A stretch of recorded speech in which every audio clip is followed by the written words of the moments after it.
The first time ever, New Year's Eve ball will drop twice. It can drop in July.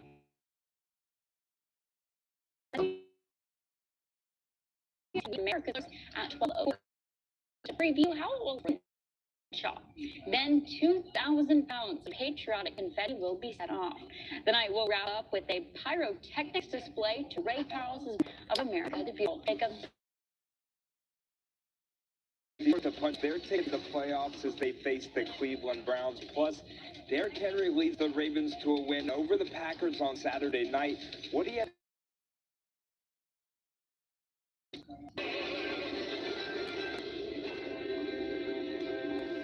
Weather impacts your morning commute. You need to see it coming and know exactly what to expect. That's why Chief Meteorologist Christine Ferreira has your 12-hour forecast. Rain, ice, or snow. I break it down hour by hour every morning. And Regina on with live traffic.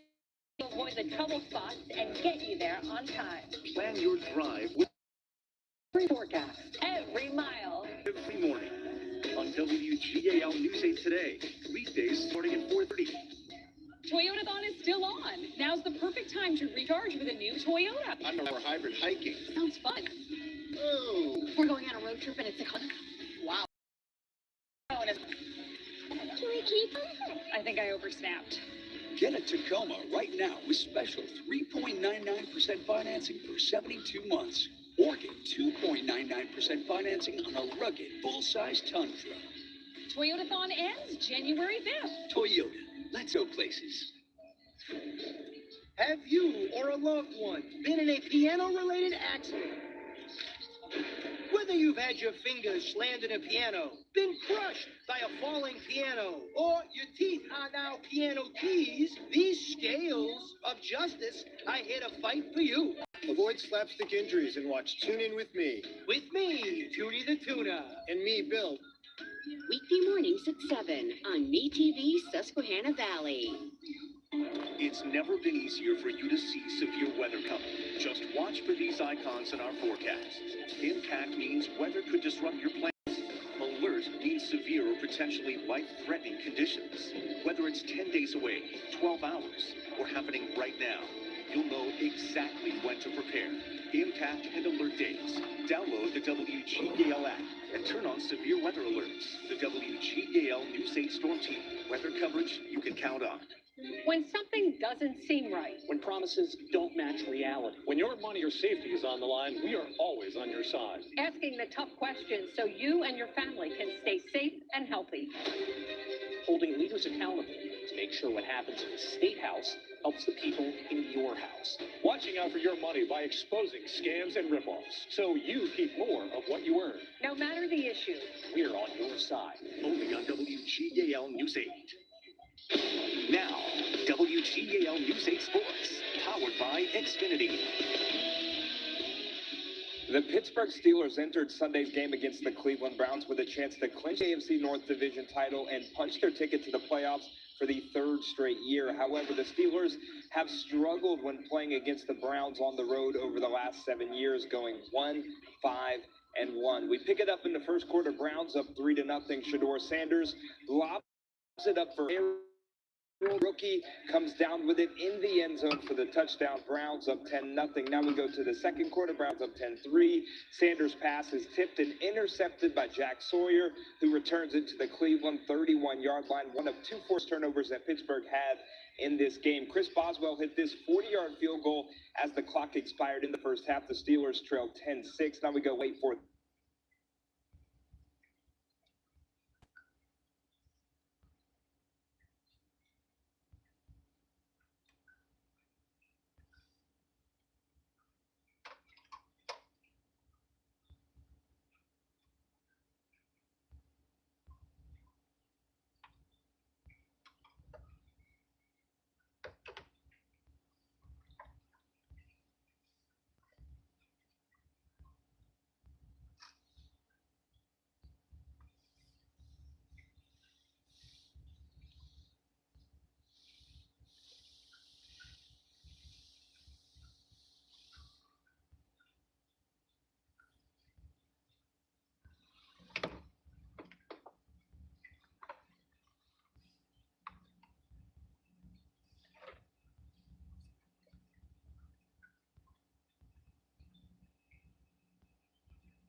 Steven Spielberg.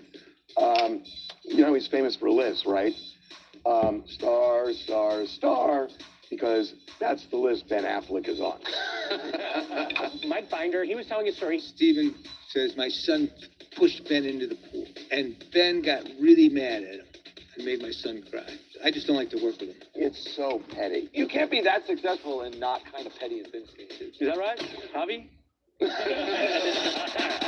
Hugh Jackman and Kate Hudson were blown away by a mentalist. I'm going to try to link your brains. Hugh, tell us all right now, where did I just touch you? On the bridge of the nose. So Hugh Jackman feels what he's doing to Kate Hudson? Yes, which must be a thing, because when we had a mentalist come in here, he did the exact same thing to me. Charlie, that wasn't a mentalist. Tony Hawk is onto a new venture. He made an appearance in the Nutcracker. Who actually stayed awake during the Nutcracker? It's a beautiful ballet. There's no one who goes to the Nutcracker and is like, that sounds like a fun thing to do. You go because you know someone. The Nutcracker. Oh, okay. All right. Right.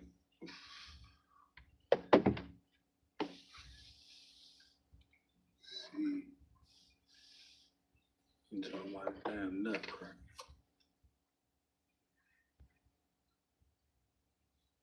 No. Oh, shit.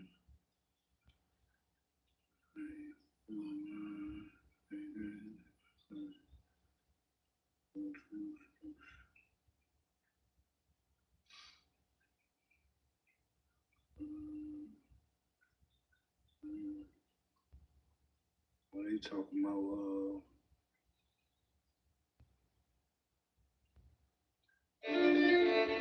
The island was beautiful. There were some other beautiful young girls there. We all got together and we went to this really long table and started eating and hanging out, and that's when I met Jeffrey Epstein. When he said, oh, you lived in England for a while, do you want to meet a prince? There was a man that walked up at that moment, so he introduced me to him. It was very well known that Jeffrey knew princes. Well, which one did you just meet? I met a prince that was from England. Andrew?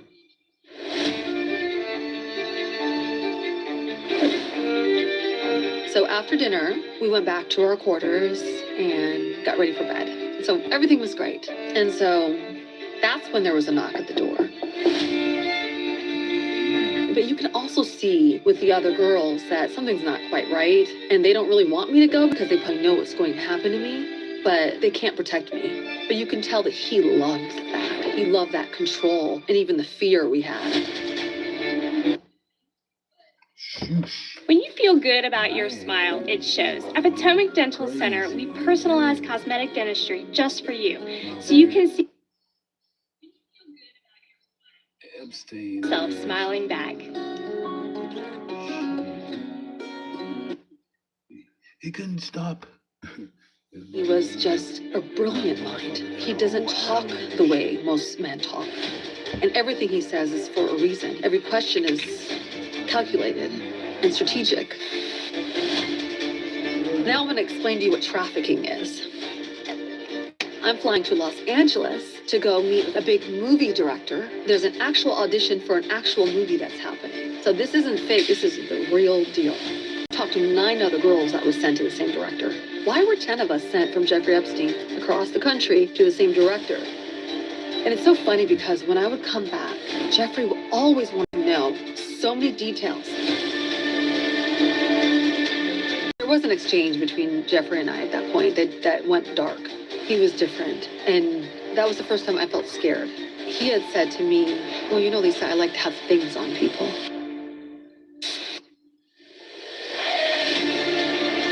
The way you're explaining this is just a way that I've never heard explained before. He's got tentacles in every arm of every industry. It's like theater, but it's real. The part's real. The movie director's real. I just don't feel like he's the type of person that would ever need to take his life. He just had so much on people. I would like to announce here today, us Epstein survivors have been discussing creating our own list. We have the power to continue connecting the dots.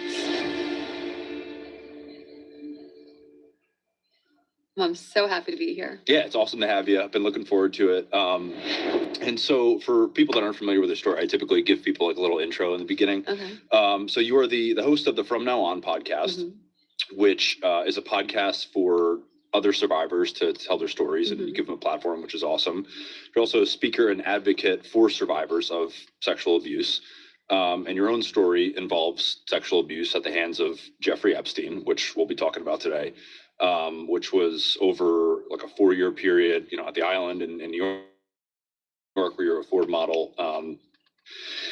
Yeah, I guess there's a couple things that I hope we get out of this today. Number one is I hope that this is therapeutic for you, you know, to tell your story, like to me and to us, like our listeners here. Number two is I hope that somebody out there can take something away from it. You know, I know you do this on your show too, and like it's all done to help people. And, you know, if there's somebody listening out there that's going through something similar currently, or they have, and they just haven't been able to process it, I hope they can take something away from it. And then lastly, you know, I don't have to tell you, this has been, this whole Epstein thing has kind of been covered up across administrations now on both sides of the aisle. And I think that we've talked about this on this show before, but it's a difficult one for me because like by covering up something like this, you're aiding and abetting the committing of that crime. And in this case, the crime is the sexual abuse and trafficking of children. So we're never going to be a part of that on this podcast. So it's an honor to have you like here to tell your story. So I appreciate you coming. Thank you for saying all that. I really do appreciate it too. So yeah, let's start it off at the beginning then, because I know you haven't really told your story on like a long form podcast like this. So yeah, tell us where you grew up and how you got into eventually modeling. Well, I had a very interesting childhood. I grew up traveling. So 2 months old, born in California, moved to England, lived in Oxford, England as a child. And my father was a navigator in the Air Force. So we didn't live on the bases. We always lived off the bases. And we just did lots of really fun things. My dad was adventurous, and he also repped soccer games in his spare time. So we spent a lot of time in soccer games. And I played a lot of sports. You know, I was played soccer. I was a cheerleader. I did lots of dance. I did beauty pageants. I did all that fun stuff as a kid. Gymnastics. I was always really competitive, play the piano. I mean, I just did so many things. My mom was wonderful. She was just a really great functioning mother, and cooked a lot. Her background is Indian, so she was a really great cook. And we traveled back to the States, lived in, you know, Idaho and Virginia and Florida. And then my dad got orders when I was in high school to move to Belgium. And that's where I graduated high school. And during this time, my mother put me in pageants, and I got Miss Congeniality. Oh, yeah? And then modeling stuff. And I went to New York City at 16 years old for a national magazine. It was kind of a big deal back then. And that's kind of where I started. And when I lived in Belgium, I worked Brussels and like Amsterdam and then in London and started modeling and picking up. I was always tall and really thin, and I'm multiracial, you know, so that was kind of not really the look back then, but it was interesting and exotic. So I was very different growing up. I didn't really fit in with a lot of, as you can see, I have a very outgoing, vivacious personality, which has gotten me pretty far as a youth, just making friends whenever we would travel different places. But I was always a little bit of a loner because I never really fit in with a lot of people, like really connected, just being multiracial. And, you know, black girls didn't like me, and, you know, white girls are different, you know, and then like, you know, it just never really stuck. So I always felt kind of alone a little bit, you know, and I didn't really have those connections as deep as I wanted. And I feel like I'm kind of an empath and a deeper person, and I never really found those connections. So I always felt like I had a little bit of this loneliness in my earlier years. Shit. Premiere access and iconic holiday moments await, from timeless family photos with the Grinch and Santa to a completely upgraded festive chocolate tour ride with surprises galore. And our signature Holly Jolly Trolley, experience. Must went through a lot, huh? Let's see. Well, it's probably tough moving around a lot to like, I would imagine, I didn't have a similar life, but like I would imagine you get to a place and you start making friends and then you leave and that sort of thing. Was it like that kind of? Or? Well, yeah, I mean, that probably had a lot to do with it, right? I mean, 2 or 3 years here, made friends, and then left. And then maybe you're right. I don't think about it. I probably was just putting up a defense. Like, don't get too close to them because I'm going to have to say goodbye to you pretty soon. So I probably was a little bit more like that. I mean, they say a lot of actors were military brats. Really? Right. Yeah, because I feel like you take on different personalities and you get to know different people and you know, there's a lot of deeper emotion, I feel, that comes with having to say goodbye every few years to people that you form relationships with. So I think I always had a little bit of that. Felt a little bit different growing up. Yeah. Well, that's interesting. I actually haven't thought about that. How kind of moving around a lot, what that sort of impact would be on your personality and how you interact with people. And, you know, like even in your, like, I don't know, romantic relationships, if you don't like people get close to you, maybe that's been built into you from a young age, that sort of thing. Yeah, that was, probably, as we'll talk about, having to do a little bit more of circumstances that, I was always like that with relationships, never really got close to people, men, didn't date a lot. And when I did, never really fell in love. Like, I didn't even fall in love till I was 40. No, just a few years ago. So that's, a lot of people are like, wow, that's crazy. But yeah, I never really fell in love when I was in my 20s. And, you know, I got married in my 20s, but I was never really in love. So yeah, gosh. I had those kind of issues growing up. Yeah. So was that falling in love thing, was that something that you realized recently? Like, did you think you were in love at the time? No. Oh. No. I never felt that in love feeling. There were people that I loved, you know, that I cared about, you know, but I never had that falling in love, whereas you're like mad crazy about the other person. You know, I just never had that in my 20s. And the stuff that we're going to talk about today happened in my early 20s. And I'm sure that had a lot to do with it. Yeah. And then I was already kind of a working model and knew exactly what I wanted to do as a very young age. I wasn't one of those people like most kids. I would say 99% of most kids don't have a clue what they're going to do at 18 or 22. And when I was 13, 14, 15, I knew exactly what I was going to do. And I've been doing that throughout my entire adult life. I wanted to be in the modeling industry, and I wanted to be in acting and the entertainment world, and just doing what I do was just what I always saw myself doing. So I was very much locked into that since I was really young. Okay, so at what point do you start, like, actually, how old were you when you started getting gigs, modeling gigs? 16. And then when I moved over to Europe, I started working with an agency in Brussels. And so I started working from there. And then when I left home after high school, I worked in London for a little while. And then I found myself in Miami. Late 90s, like the heyday of the modeling business with all the big modeling agencies, all the celebrities, all the movies and TV commercials. And I started working pretty much right away. I kind of just had that look, and I realized I had the personality for TV. So I did tons of TV commercials. And then from there, I lived in South Africa for 6 months. Well, a lot of people don't know that's a big modeling market. So a lot of models travel there. Why? Well, a lot of models, to build their book, their portfolio, they can't just go to New York, you know, or Paris. You have to build in smaller markets like Los Angeles, Miami, South Africa, Greece, and you go to these other markets to build your book and your experience.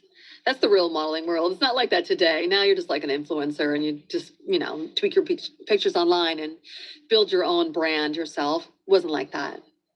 In the late 90s and the 2000s, you really had to be a career model, and you had to take care of your skin and your body and be in the best shape. And it was a business, and I took it really seriously. And so I traveled to Greece for a few months, and I lived in South Africa, and then my base was in Miami. And then from there, as I built my book and my expertise and all that stuff, I was like ready for New York. So I moved to New York in the late 90s, like 1999.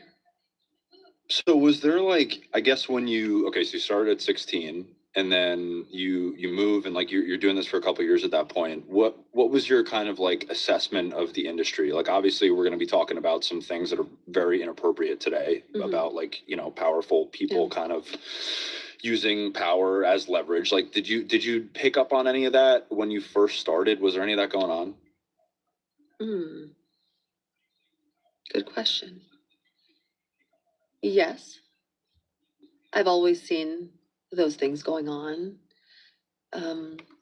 I always noticed that agents were okay if you came back from a shoot with a photographer or with a crew and you said, oh, that guy was kind of inappropriate, or he tried to touch me. I was like, oh, you know, this is the business, don't worry about it. Or that's a really important photographer, you know, kind of like, you know, I was like, oh, okay. So I kind of noticed that stuff happening when I was in Europe and in Miami a little bit. I didn't have like major things that happened, but definitely you saw your bigger agents taking you to parties, and you were a bunch of young girls, and they were older men or their friends, and there was a lot of drugs around, and they would be okay with handing you drugs to do with them. So, but prior to those days, I was like, ew, I'm not doing that. You know, I kind of had, because of my upbringing, my dad was lieutenant colonel in the Air Force. He was very strict, and I grew up having a curfew, and I couldn't go out and do anything.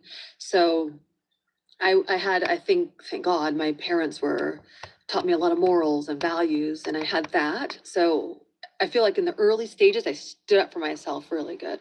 I actually booked a big TV role, a movie role with Oliver Stone for Any Given Sunday. I'd auditioned for that, and I was getting into acting and doing a bunch of acting classes. And on the first day of this on set, you know, he had groped me, and I was just like, like shocked, and I literally like, what are you doing? And I said it so loud, everyone on the whole set turned and looked at me, and he was like, you're dismissed. And I lost my role. No just way. Like that. Yeah. And I realized, oh shoot, you're not supposed to say anything. You're supposed to just be like, oh, hee hee, like stop, you know, and just kind of let them think something. I realized pretty quickly, like, actresses are just like kind of put up with it, you know, when they do stuff like that. Because he didn't really do anything wrong, but he did right up my skirt, right where I could feel him. So it was wrong. I would say that's wrong. Yeah, no, it was wrong. Objectively. Yes, but the way I reacted to it, I was just so naive, and just like, I reacted in such a harsh way that literally I was done and cut from the set. So he was just like, you're done. And I was like, huh, what, huh? Like, and I just looked at him, I was like, oh, I knew he was serious. And I just left. But then I was like, I called my agent and was like, no, I'm not done. What do you mean? I like worked hard. I'm a real actress. I've done like 30 TV commercials. That was like a big deal then, back then. And I was like, can you just like say something? And they're like, no, we don't want to say anything. And I was like arguing about, say something, or I'm going to say something. Because I was like, why did I lose a role just because he groped me? And so my agent did say something, and I ended up getting another role. That's so funny. The very next day, he replaced me, and I was on a casting, because it's a small community in Miami, and I heard another model who looked just like me. She was like, yeah, I got booked for a role with Oliver Stone's movie, and da-da-da-da, and I'm playing opposite LL Cool J. And I was like, oh, that was my role. And I was like, oh, that's funny. That's why I called my agent. I'll come back to me, because I haven't talked about this. And that's why I called my agent, because I was pissed off that I was replaced by like a Lisa lookalike, you know? Yeah. And so that's why my agent said something. And then he ended up saying, you know what, bring Lisa back. And I was brought back, but you know what? Oliver gave me an upgrade, because now I was opposite Jamie Foxx. And now I had a couple lines instead of my one little line. And he put me with Jamie Foxx. And that ended up actually catapulting my career, even though it was a couple lines. Everybody saw me on the big screen, and speaking up actually worked in my favor, you know? So I was like, okay, I've got this. Okay, I can speak up. Things happen. You know, I was confused a little bit about whether that was a good thing to do or not, but, you know, I got a little role out of it, you know, a bigger role out of it. And I actually had seen Oliver years later. Well, it wasn't even like a year later. And, you know, hanging out with a group of friends, and he had actually kind of apologized to me, you know. I mean, his behavior didn't change that much, I'll tell you that. But I think he kind of respected that I said something. And I think most people don't. Do you think that he brought you back because he respected that you had the balls to say something, or because he was worried about what the implications might be if you just like kept telling people about it? Probably both. I mean, I don't think back then, I remember this is 25 years ago, and I was like a teeny bopper. I don't think he was scared of me at all, because actresses don't speak up. They're kind of doing it now, little by little, but most of them don't. I don't know what made me do it in that moment, because I definitely turned into a person who didn't speak up. So it's like risotto.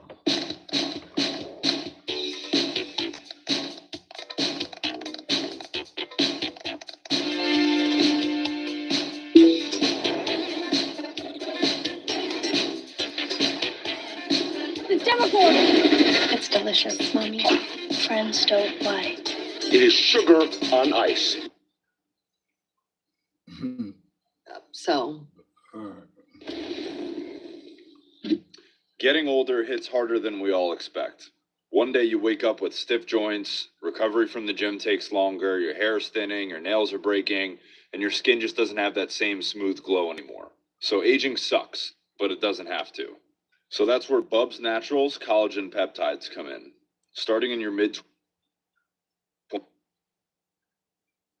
time period before, I think it was 01, where you ended up getting the shoot in the Virgin Islands. Like, what happened from what we're talking about on movie sets to then? Does anything else stand out that was, along the lines of what we're talking about?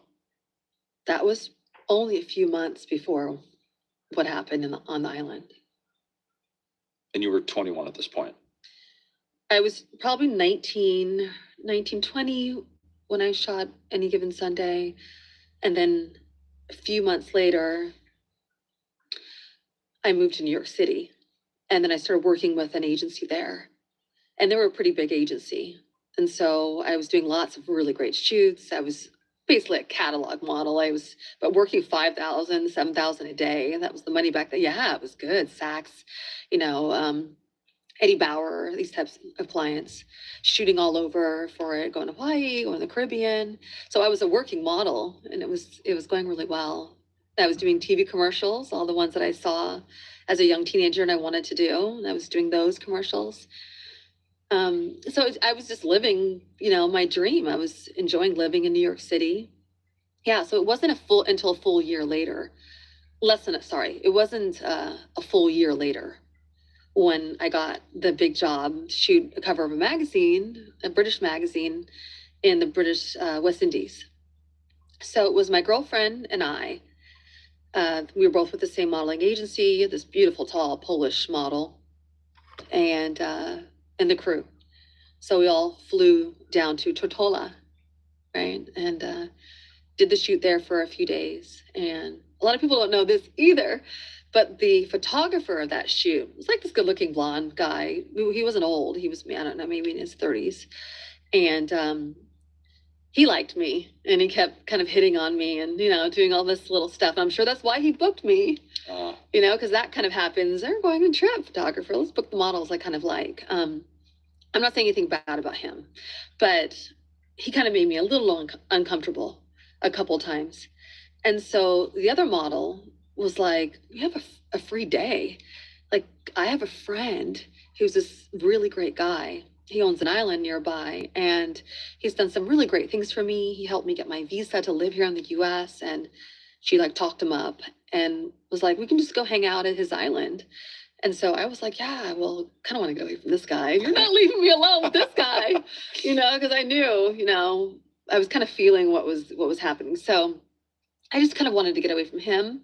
So I was like, oh, it'll be safer if I go with you. And just whatever she was saying just sounded good. I'm this young girl, like an island. This sounds kind of fun. You trust him. Might as well go. So the person sent a boat, and we got on the boat and we went over to the island. And so the island was beautiful. It was a gorgeous island. and there were some other beautiful young girls there.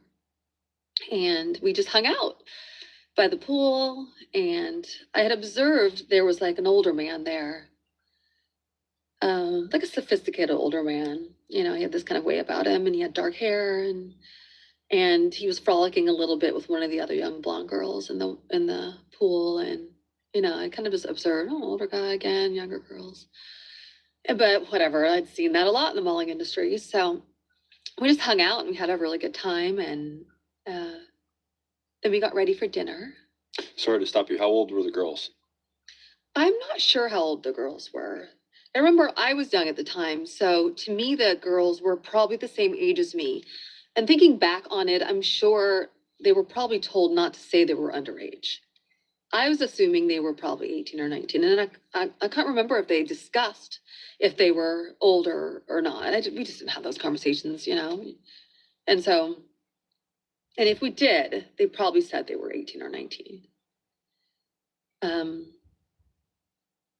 So we got along. You know, it wasn't like, oh, they're much younger. We just got along and we had a really good time. And so we got ready for dinner, you know, and there was like this outdoor shower, and I don't know, the place was really cool. And so I felt really comfortable at that stage, and we all got together and we went to this really long table with tons of really amazing like seafood and food and fruit, and started eating and hanging out. And that's when I met Jeffrey Epstein. And so he waltzed in, and, you know, and I'm going back from my memory from then. I thought he was charming and really had great energy about him. And he made me feel very special. He sat down and he like laser focused right on me because I was the new girl and he knew everybody else there. And he knew everyone else there very well. And so he started talking to me, probably just to feel me out, right? And I was always pretty sophisticated. I had this kind of elegance about me, even when I was younger, just because I grew up in Europe for a lot of my life and came from this Air Force background where we hosted a lot of events or dinner parties and things like that. And so I was very cultured. And so I think he was intrigued by that and wanted to know a lot more of my story. And, you know, I let him know I lived a few years in Oxford, and he found that interesting. And I knew a little bit about traveling and art. And I got to talk about, you know, all these wonderful things of my childhood and travels where, I mean, most guys, when you meet them, they don't ask you these kind of questions, right? It's more like on the surface types of things. And I mean, most guys don't really give a shit to really get to know you. Jeffrey did. But Jeffrey was like trying to go for those emotional things, like really asking about my family and my life. And I think he was really trying to see how connected I was to my family, what type of parental guidance or figures I really had in my life. And I wasn't close with my father, and he never really called me to check up on me. And I do remember talking about that kind of stuff because he triggered something in me. So we had a little bit of a bonding moment. I mean, in hindsight, that's the grooming process. But I mean, obviously I wasn't thinking like that at the time. I was just thinking, wow, a guy, you know, and he was more of a mentor, older type of fatherly figure to the girls. He was not a playboy. He wasn't the type where you're thinking he's just like a Hugh Hefner and making all these crude jokes and things like that. He was definitely, when he spoke to the group of girls, it was more of a mentoring thing about asking about, you know, your ambitions and things you really wanted to do. That was his way of talking to you. It wasn't at all to make you feel uncomfortable. So in those couple hours, I felt really comfortable, and I actually kind of liked the guy. I was like, wow, he was really interesting. Hey, you know, this is cool. You know, you're right. What a great guy. And the conversation was great. And when he said, oh, you know, you lived in England for a while. Do you want to meet a prince? And so I was like, yeah. And there was a man that walked up at that moment. So he introduced me to him briefly, and I met him. And he walked away, and that was just super brief. Do you believe her? And or do you this don't was the prince. yeah, the prince, and the girls talked a bit about a prince. So I'm not quite sure if it was this prince or other princes that were there, But, it was very well known that Jeffrey knew princes. Well, which one did you just meet? I met a prince that was from England. Andrew? So he was from England. So he wasn't a Saudi prince or those type of princes that the other girls talked about. Can I ask you a question? Why, if it was Andrew, why wouldn't you want to say so? Well, it's not that I don't want to say so. I've actually been in documentaries about him. Right. And if we're fast forwarding, the whole reason why I spoke out was because of what I knew about him. And so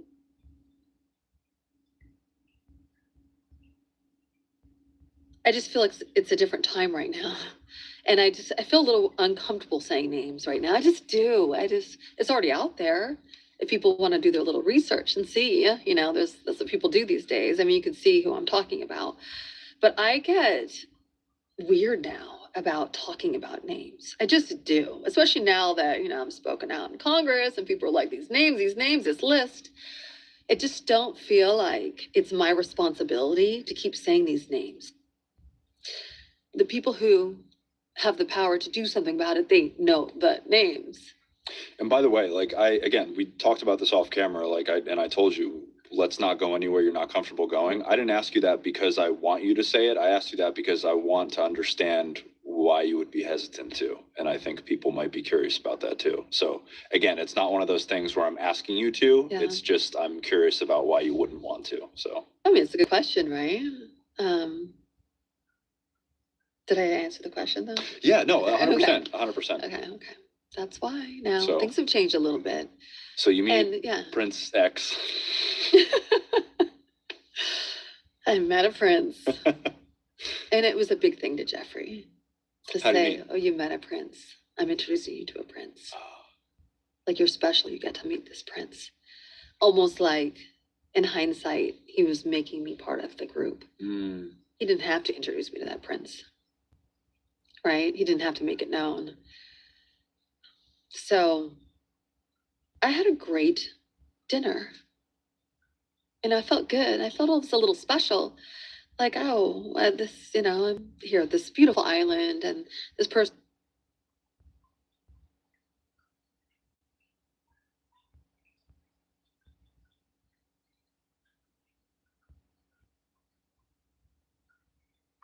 She sound like she want to go back to the island and shit.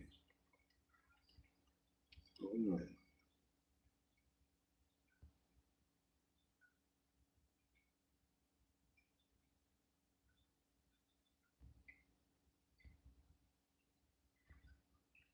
She making it seem like she had the best time, a great time. She might want to get back to the island the way she sound. Probably did her wrong with some shit. She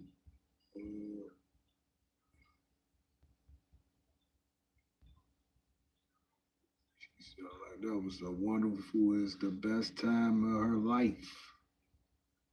She was a model on Epstein Island.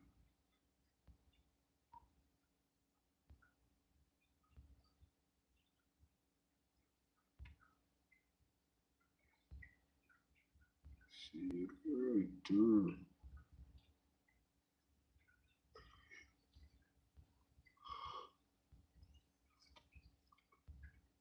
It's an old ass picture with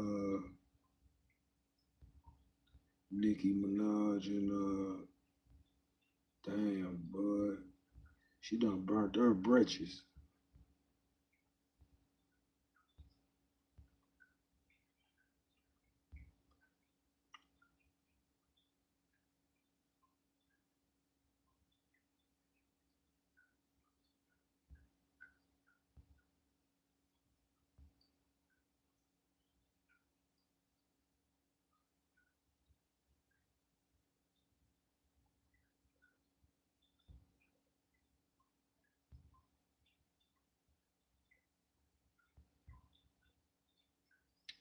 Big topics. Nicki Minaj, they said they trying to deport her, get her up out of here. Damn, nigga, They trying to send nigga on the first plane up out of here. Let's see the hell.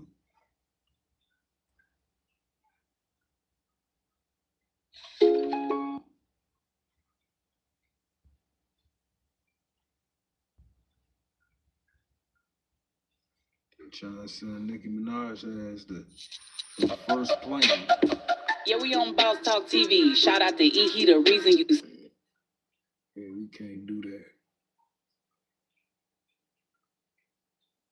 Because he's supporting Mega to get her deported out of the U.S. if they can.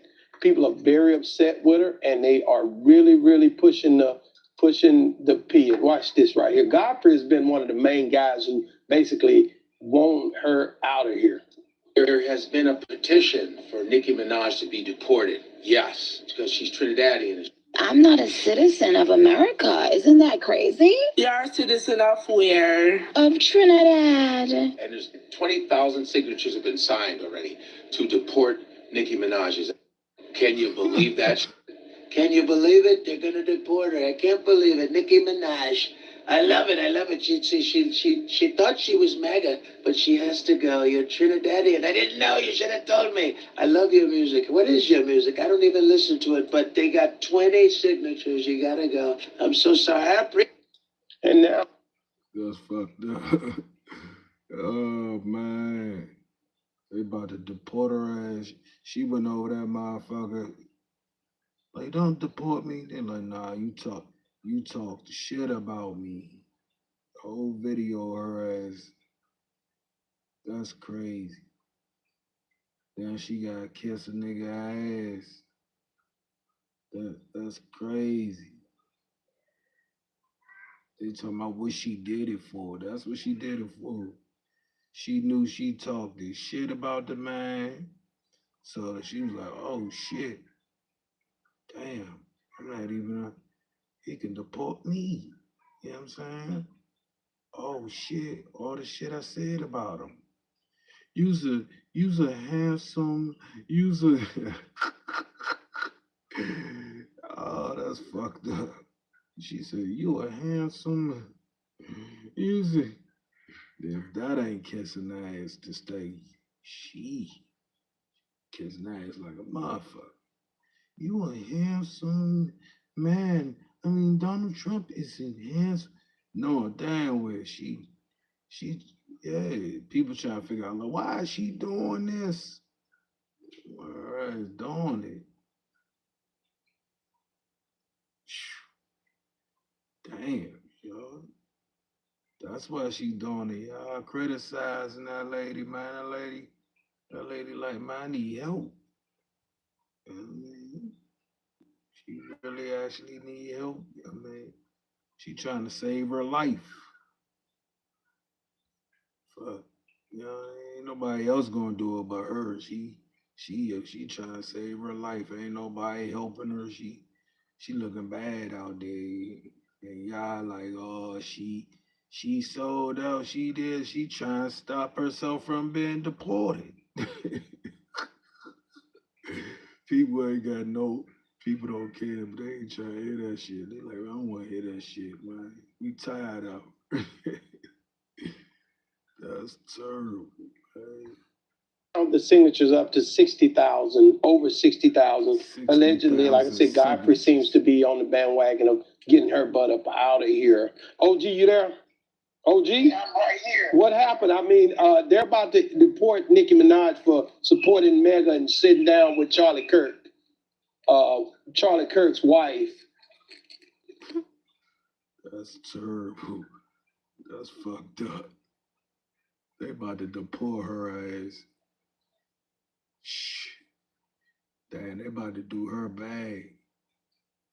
That's crazy. They about to do her that she went over that joint, sat there and did some shit she didn't want to do. Kiss ass, read a book. She read a book, kiss some ass. No, Donald Trump, J.D. Vance, he's a firecracker. crazy. She used to know that Joe. Damn. Whole time she trying to save her ass from being deported from the shit she said about the man. She like, oh shit, he coming after me. I mean, I might as well join his forces. Cause he about to deport the shit out of her. And people like, man, she's a sellout, she's this, she's that. That lady scared as shit. She don't know what to do. You know what I mean? She everywhere with it. People like, why? Yeah, man, you gotta over. Everybody trying to kick her ass out. Get her out of here. That's fucked up. Damn. Hey, people don't even give a fuck no more. They just go ahead and join all the forces and don't even listen to the lady's story. The lady, they ain't trying to hear that shit. They don't want to hear it. The lady's story is harsh. She knows she gonna be deported for talking out for, you know what I mean, Democrats and shit last year. I mean, years and years before. So they booting her out. They booting her out, man. Instead of y'all booting her out, man, y'all need to go help that lady out, man. That lady, we ain't trying to hear that shit. Something up with that. Y'all gotta look into that. I'm trying to tell you. That's how they be doing. They be faking like they with the forces of this and some forces of that. And they start going after people.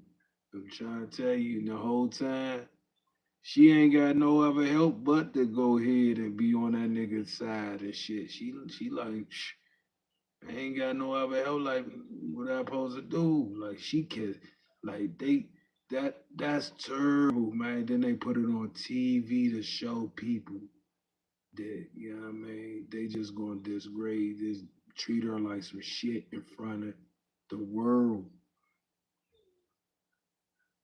Like the world, the world, like they, like that's fucked. That's messed up. And then people sitting wondering if she's selling out, but the whole time she just ain't got no other option.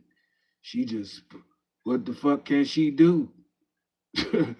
What can she do? What fucking husband can't even do nothing. Like what can she do? That's fucked up. That's crazy. They got her by the motherfucking the coattail, you know what I'm saying, chain and everything, man. That people need to look at that in another way. Like people looking at that like she sold out, but the whole time, what the fuck can she do? Nigga about to send. She thinking about her kids. She thinking about her husband. She thinking about her life over here. And she like, what the fuck can she do? What can she do, y'all? I'm just wondering what the fuck can she do? I don't give a fuck what she do. I just wonder what the fuck can she do to get out of that situation? Cause the situation is fucked up. Nobody, I mean, ain't gonna help her out in that situation. Y'all, y'all already turned y'all backs on her, so she already knew that was coming. So she ain't had no other option. Her only option was to join motherfucking Trump. And when she joined Trump, they embarrassment. That's crazy. What the fuck? What the late? That's crazy that everybody go out for one person though. That's crazy. But what can the lady do though? Power. The forces is out for Nicki Minaj ass. That's all that was. Like it was her turn. You see what I'm saying? Power and the forces. You know what I mean? She knew it was coming. You know what I mean? She tried to save herself. And that shit didn't work. That shit ain't gonna work. They brought her to the whole motherfucking stage to prosecute her, clown her, make her look like a bad black person to the black people and all that, so you could turn on her. And which everybody did turn on the lady like, man, fuck her, fuck her, fuck her, fuck her, fuck her. People gotta do better than that, man. Kick a motherfucker. That's a way to kick a motherfucker when they down, boy.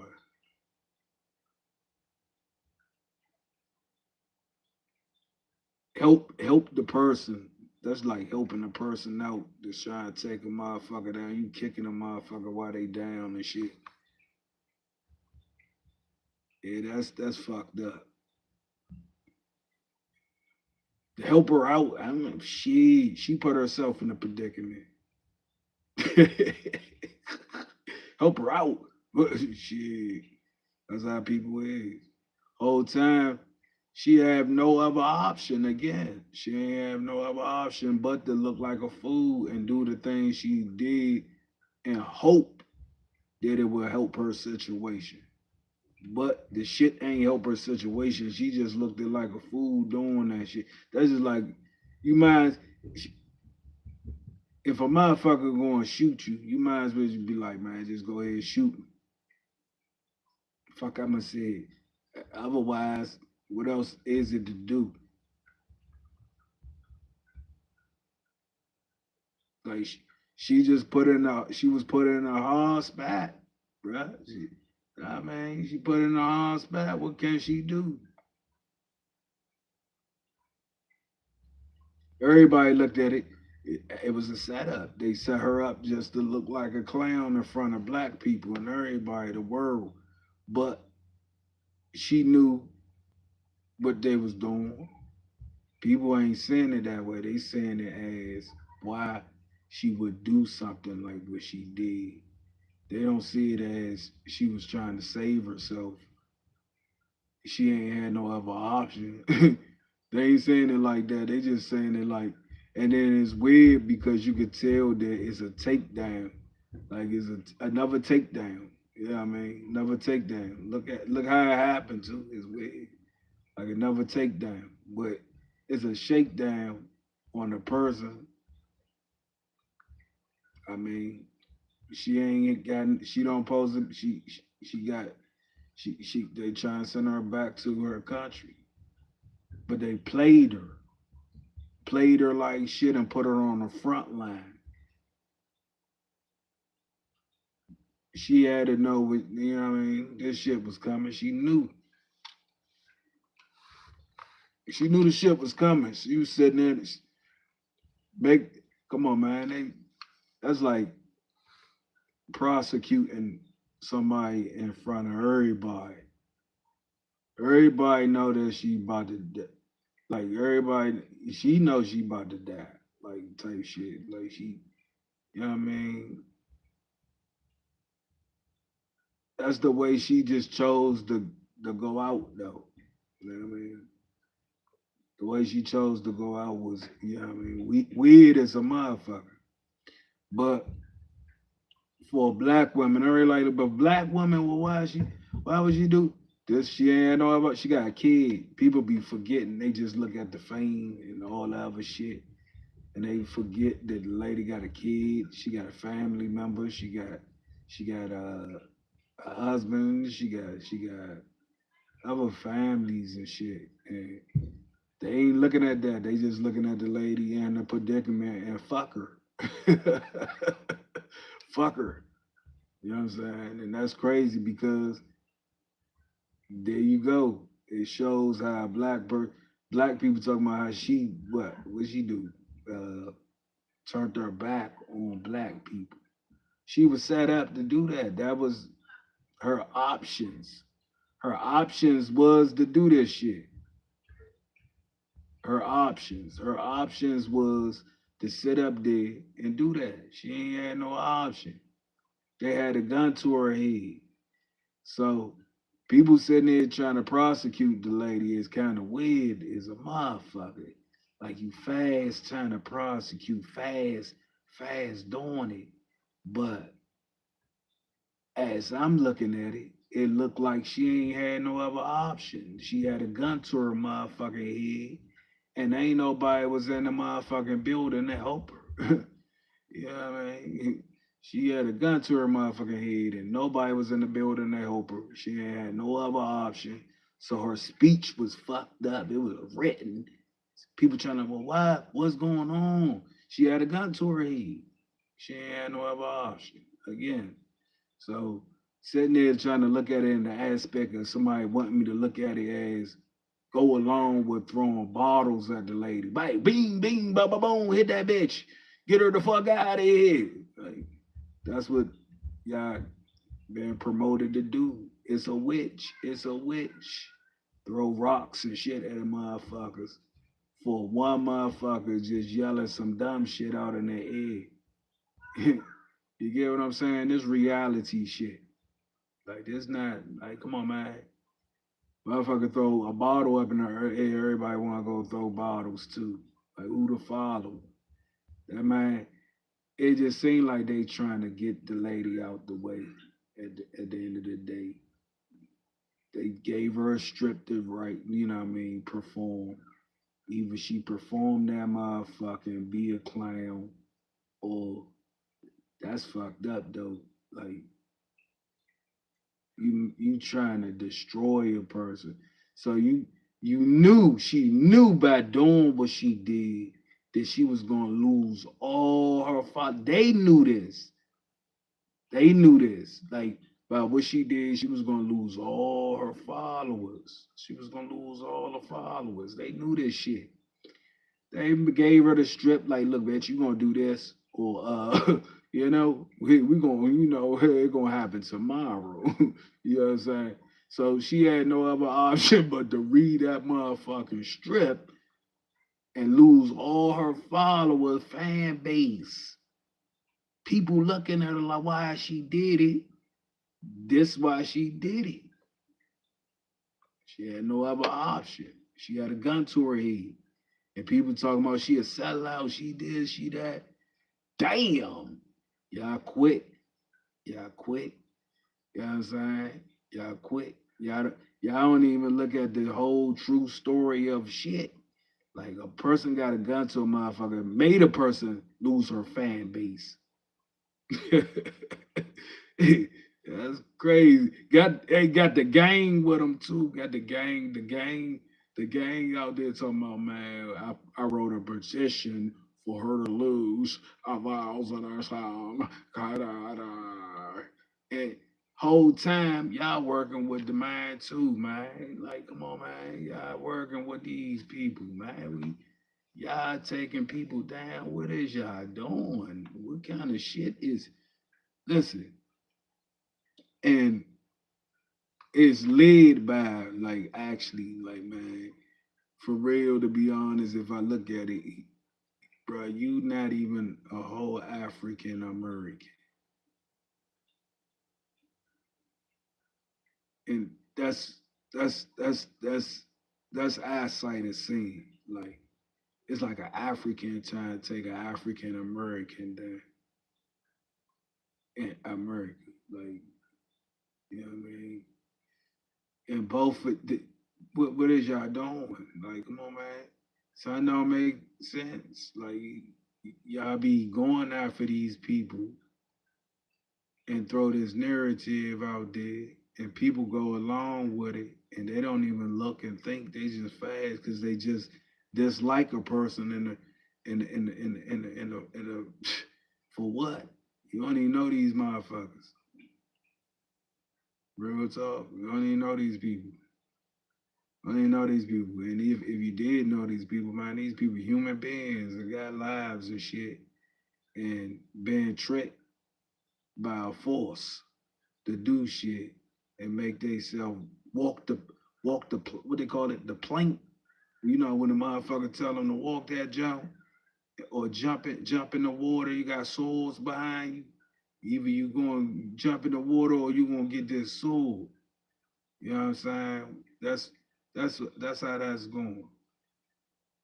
Gun to the head type situation. Like, she had no other choice, or her ass would have been gone the next day. And people would have been like, what did happen to Nicki Minaj? She's not answering her phone. She prepared to get gone, ghosts. But on the other top of it, the followers are throwing cans at the lady, and the lady ain't got no other choice. But who's these forces that want her out? Who's these forces that want her out? Wow, it's a lot. Like there's a lot going on here. There's a lot going on. But damn, who's these forces that want her out? See, look, they was already after her. She was already on the menu. She was already on the menu. But it's a force to want her out. Like somebody want her out. P. Diddy. Let's see. Let's think about the people that probably want her out. Let's see. P. Diddy. Meek Mills. She said something about Trump. Whoo, shit. Boy. And they already know her fan base been thinking about how she's protecting child molesters and things. So that's a good opportunity to kind of, yeah, she have a lot of, then you got Cardi B, all these people that were forces that, you know what I mean, want her out. Yeah, it's a club. She just basically been kicked out of the whole club. And a burst on TV with the shit. With a plank. I mean, with a sword to her back to do the shit. And people thinking like she doing this shit on her own, but nah, she ain't doing that shit on her own. She had no other choice but to do the shit to lose her followers. They making her lose her followers. Like they know this, but that's the plan. Like they making her do this shit because people wouldn't realize like what is she doing? She a sellout. She this da da da. And you got all these people just going to unfollow her. But it was planned for her to do this shit to lose these followers and shit, and then kick her out of the motherfucking America. Kick her ass out. And people just sitting around like she's a sellout. That bitch need help. Y'all better help her. Hey, real shit. She with the forces. People like she help her for what? She knew what she was joining.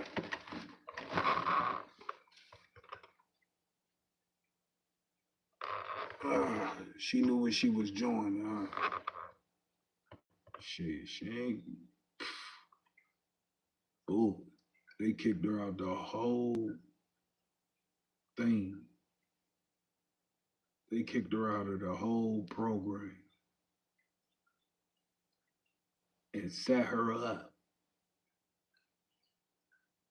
And then see, they might not want nobody to hear this because it's the truth. You know what I'm saying? So I'm gonna get a small bit of people in the room because it's the truth. This is how the shit work. Like once people start telling the truth or hitting on some shit, then you start like you see the door locked. They don't want you to get that shit out, the truth. So when you hitting on shit, like they don't want people to hear things that you hitting on. So if you hitting on something and it's the truth and there's some secret type of shit going on, the door gonna be locked. They ain't gonna get no followers. You ain't gonna get no views. You ain't gonna get none of that. You know, the door gonna be locked. So with this situation, Nicki Minaj, man, they had a gun to her head. People, y'all asking why did she do what the fuck she did? broad didn't have no other choice. The female didn't have no other choice. What the fuck she gonna do when the motherfucker tell her, look, this what you gonna do. This is what you gonna do. You gonna go out there and you gonna do this. And basically, you're gonna lose all your followers after you do this. And we'll think about what we're gonna do after that with you. So, what you want to do? It's like a person resigning. They may give her a letter to resign from America and shit, and her followers and shit, and she had to go ahead and do it. And they told her, we'll think about what we're gonna do to you later. And people sent back, right? They sent back thinking it's a black thing and all this other shit going on in people's thoughts. But the whole time you watching a person being manipulated, putting the gun to the back, resigning her whole fan base on the choices of what they're gonna do to her later. And then you got people in the background talking about we got 500 petitions wrote up and yeah, all this other extra shit.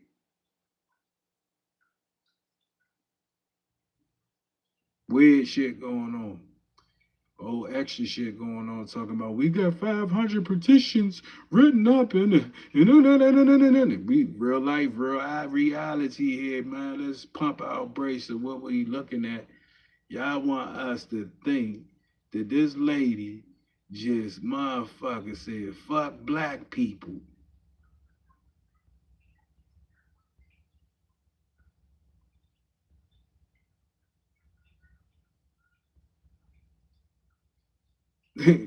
That's serious. They want us to believe this lady just said, fuck black people after putting a gun to her back to do the shit. To make her lose all her followers. That's how fucked up people is out here. And people believe that she did the shit. God damn, that's how fucked up motherfuckers is, man. Hold something over a person's head, made her lose, gave her a strip to go out there and do, just cause she know that they know that people ain't gonna agree with what the fuck she doing. People talking about this weird. Why is this going on? They dumb as shit. Like, oh man, people dumb as shit. Like this weird. Why is this going on? Man, fuck out of here. Did you just realize that they want a whole black race to go after a black girl, a black lady, man? That did some shit that don't, but nobody makes sense. Like, why is she doing? You ask questions. Why is she doing it? You should know why she doing. She had no other option to do it. Like she have to kiss ass right now. She in a bad position. Fuck you think what she doing it for?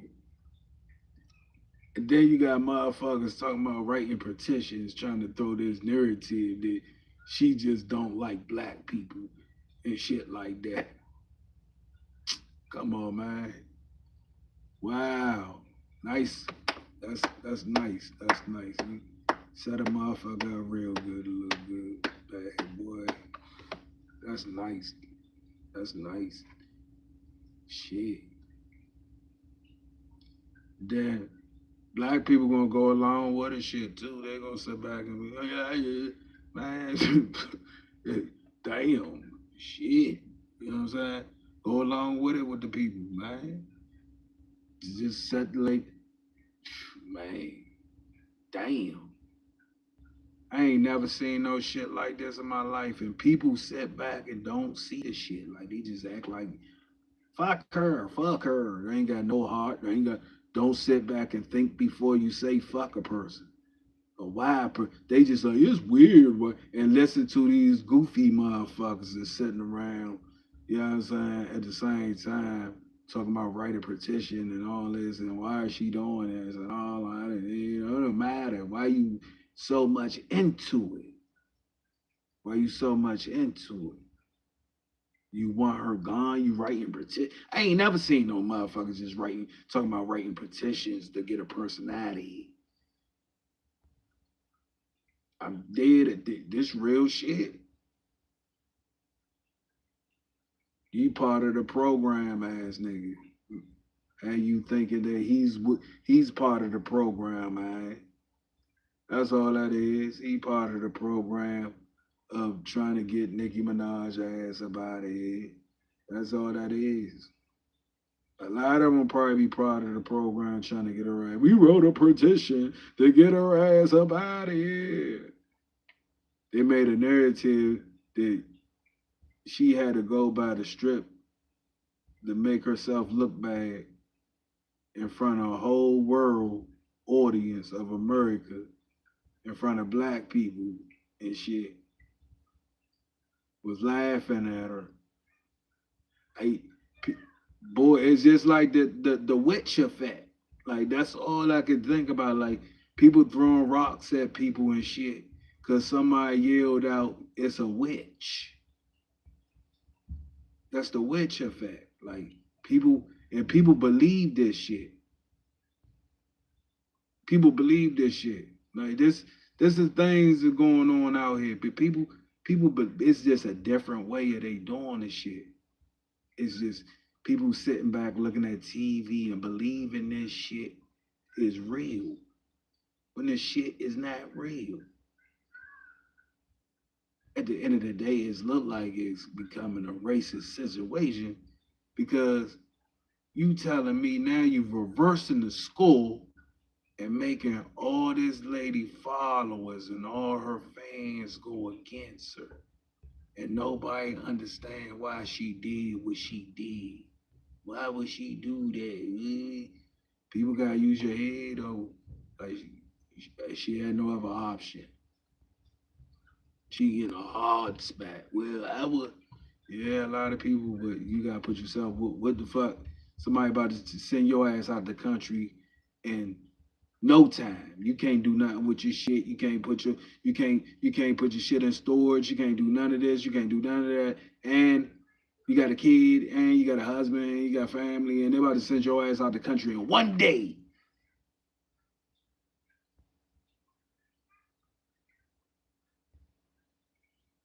The only option she had was to embarrass herself on stage to win her some time.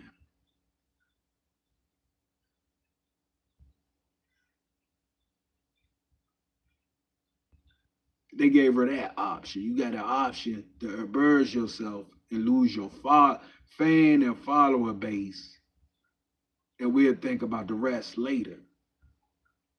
And you got these motherfuckers pushing narratives that this black lady don't like black people and all this other shit, making people go along with the shit like they going along with it.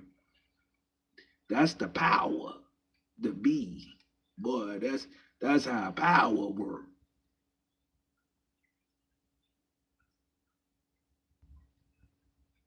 People playing with motherfuckers' minds and shit. Like, that's how power works. Motherfuckers sitting back and believing everything. All.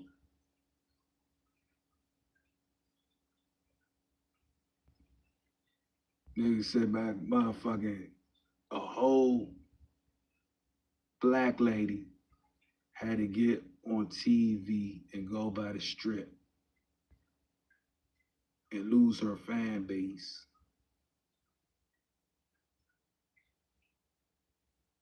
And embarrass herself to lose her fan base.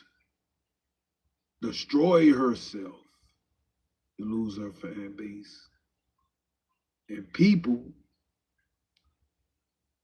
Joe Buttons and all these people, you gotta look at it, man. You gotta look at it. going against her. Look at the people that making all the noise.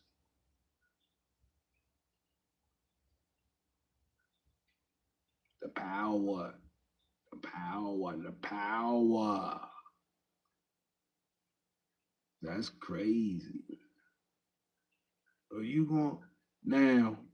Either is it can't be. I mean, all of them together. You get what I'm saying? Donald Trump,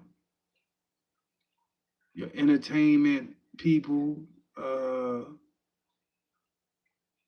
yeah, they all together. They try to play these I'm over here and over there shit, but they got this little thing that they doing, the secret society, and make it seem like you're not with them, and make it seem like, and you know what I'm saying? Everybody together, they just got beefs in between the squad. It's a club. Just like when they had Pamela, who was that? Pamela hers, and she was walking into the it was a funeral or something. Who funeral it was?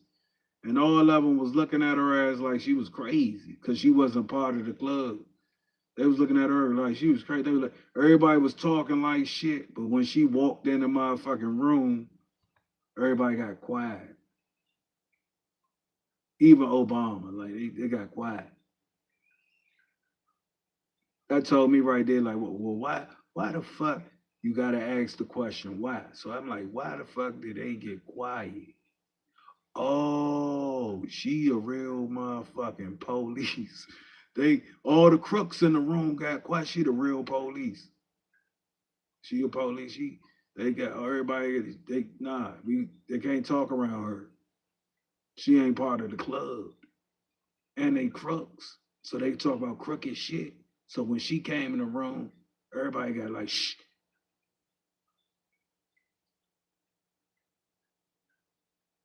I said, damn, that's some fucked up shit. She looking like, why all these people get, she looking goofy and shit, smiling and shit. She like, why these motherfuckers get quiet? You ain't part of they little secret society club. And if and Nicki Minaj was, but Nicki Minaj just got kicked out.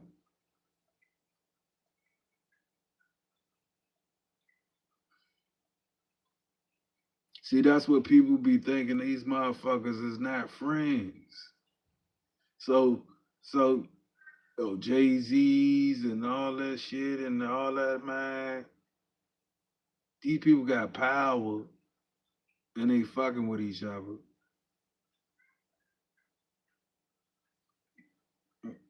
Right now, they got power right now. See, but then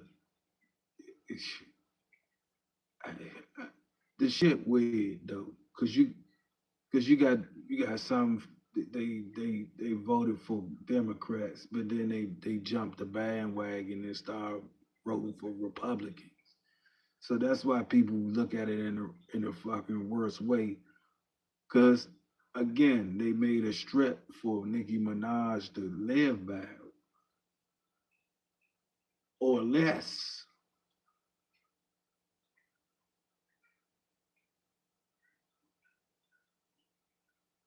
You want to get your ass gone tomorrow or right now at this moment of us talking in this meeting.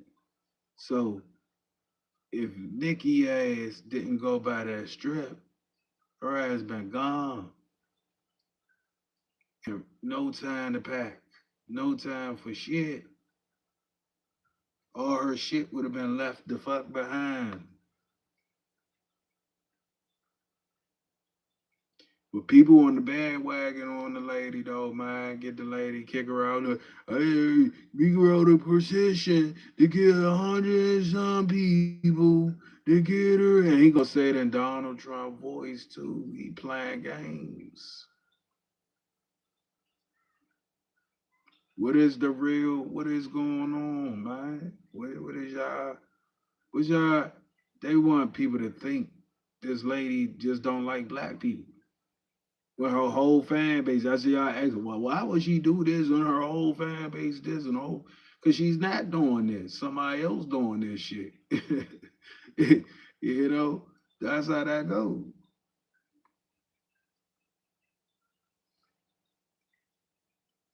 People be acting like they clumsy, they can't catch the ball and shit or figure it out. Kick a motherfucker while they down and don't know what's going on. Join the fan club. You get me? Join the fan club and kick another black lady while she down. Join the fan club and kick a black lady while she down. Why they calling her a witch?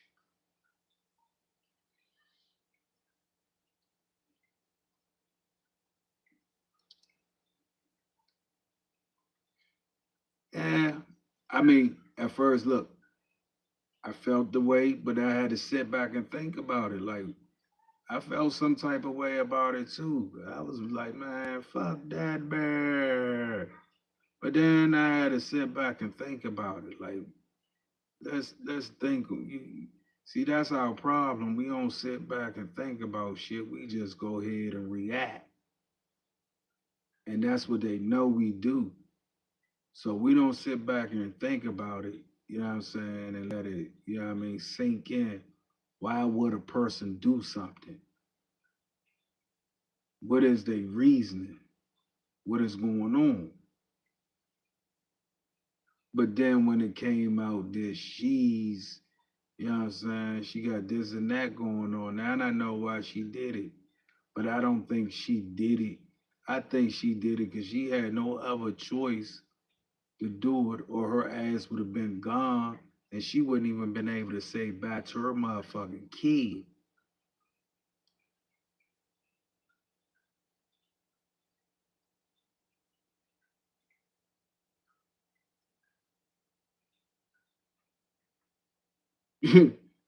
See, that's what people don't know. Like, she wouldn't even say bye to her kid. Wouldn't been able to say bye to her kid. That's how bad the situation that was. And and that and probably in that order, she probably said fuck fans, fuck everything when it came down to her kid.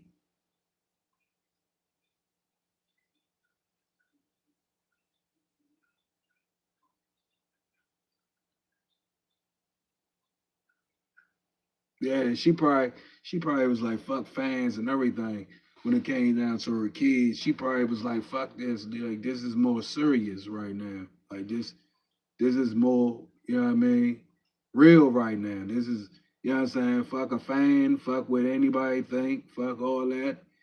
This is real more, this is more real my kid. Like they sent her ass in like in an hour, her ass would have been gone and not been able to say nothing to her kid or none of that shit. But you know what I'm saying? It's how people jump on things. Jump on things, man. Y'all jump on things. What would you do for your kids?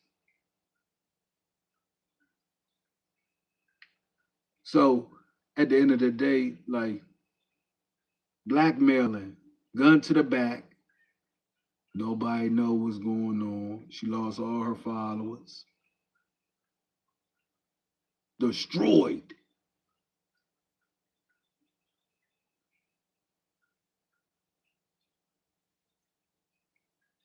It made it look like she don't like black people too. Like they made her look bad to the black people, so the black people don't like her either. Like, you get what I'm saying? Damn, that's fucked up, man. Shit. People do people bad, man.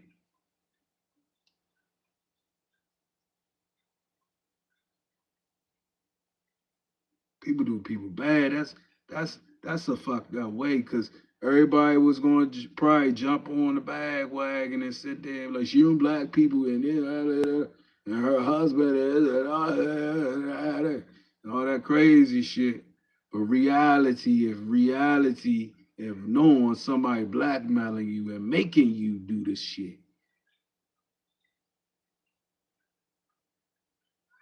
damn.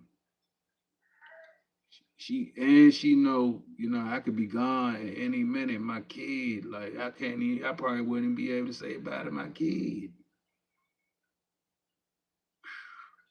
That's how harsh people is. People wouldn't believe a motherfucker. Look, bitch, I'm telling you now, if you don't go out there and do this right now, you ain't gonna see no kid. Your ass gonna be on the plane going to some type of camp.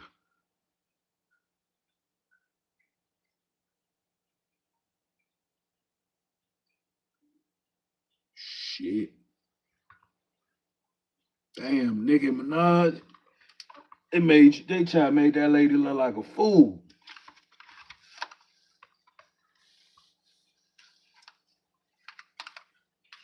And she ain't had no other option. Hey. And people follow along, follow the leader, follow the leader, follow the leader.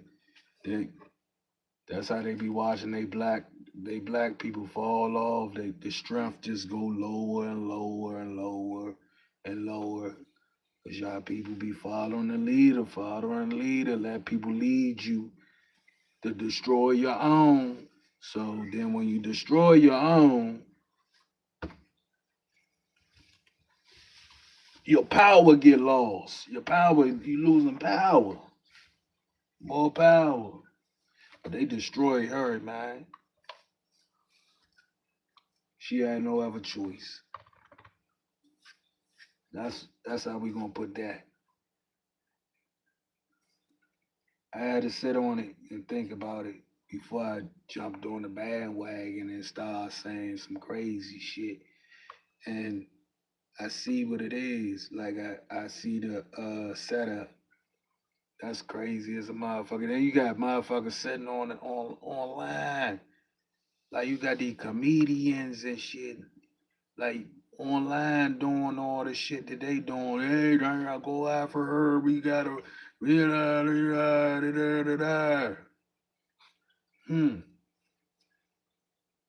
y'all pay? Y'all involved with all this shit?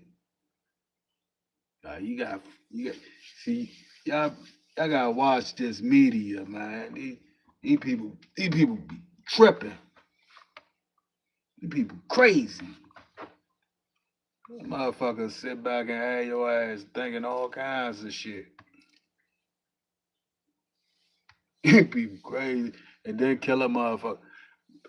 Look, go out there. This is what I want you to do. I want you to go out there and read that letter. Like, yeah, you see them guys over there? All of them, yeah, they all got guns, okay? If you don't get your ass out there, they're going to blow your ass away. You hear what I'm saying? So we want you to read that letter right there. And once you read the letter, yeah, we'll think about what we're going to do to you afterwards, okay? All right. Nobody know. Like people don't even see people call. She probably calling for help and she like, help me, help me.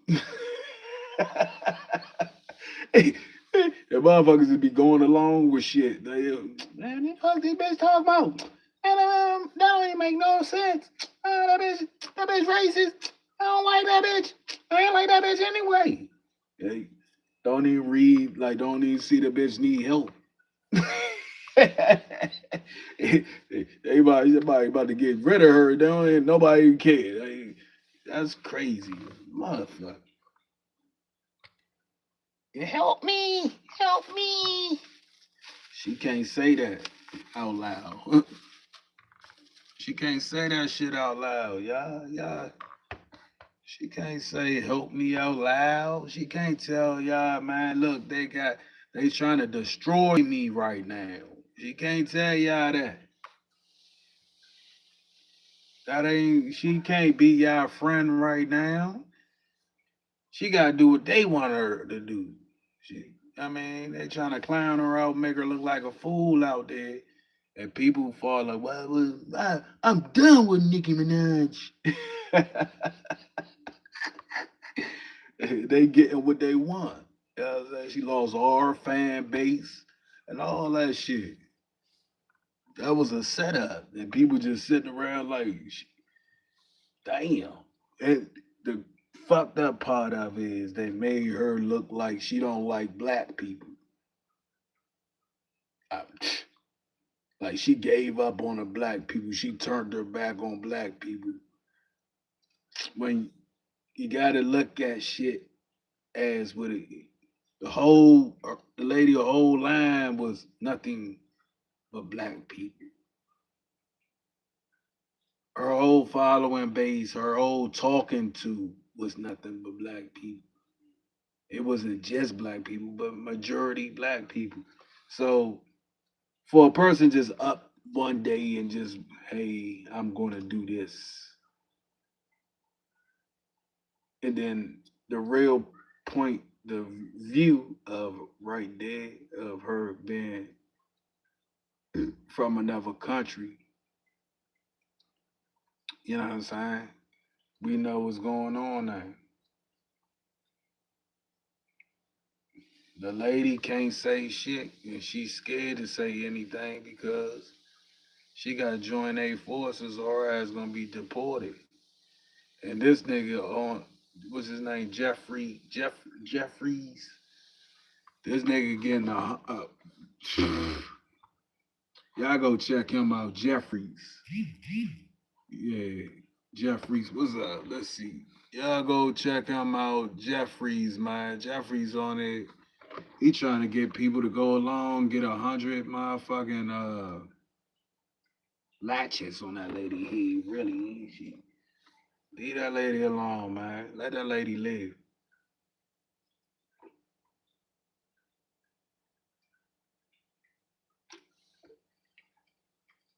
Real shit. Leave that lady alone. Let that lady live, man. People be set up to be look to look bad every day, man. I know what it is. People be set up to look bad every day. This was a setup to humiliate that lady, man. Nicki Minaj. They was trying to humiliate her. Gave her a strip. She had to go by. She had to go by it. There's just too many people in the, come on, man, in the backfield. Send her back too. You got people from other countries and people from with different things in their blood talking about send her back to another country. Come on. Like, y'all gotta look at that type of shit. That only, like, you got people voting for a person to go back to another country and then try and play it off. I don't understand why she's doing this. I don't know why would she be doing this. Like, why would she be doing this, man? Come on, man. Use your intelligence and your brain, motherfucker. Dang, yeah, that's how motherfuckers do a person, boy. That's how y'all do people. Try to play stupid and shit. So everybody else gets stupid. That's what people do, play stupid for everybody else get stupid. You know what I'm saying? And then everybody else start getting stupid. The plan get to working and shit.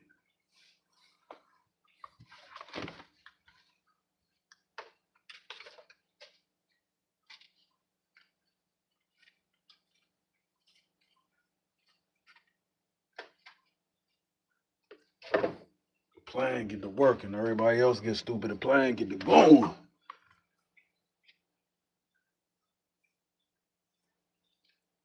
Hatred is a motherfucker. Hatred is a motherfucker. People don't like the lady. You got people don't like the, you got Cardi B's, all these, and they thinking like, oh, what y'all think they part of? What forces y'all think these people part of? They part of the same forces. You know what I mean?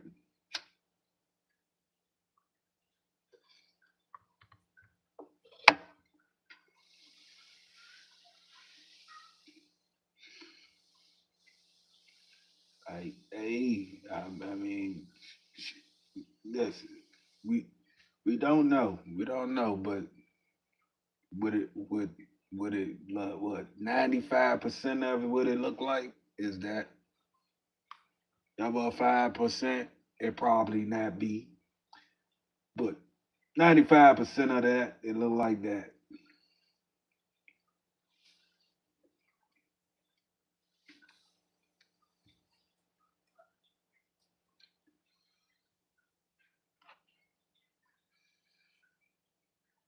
$95% of it, it looked like that she probably got the barrel of the shotgun to her back and shit, making her do it to lose her followers.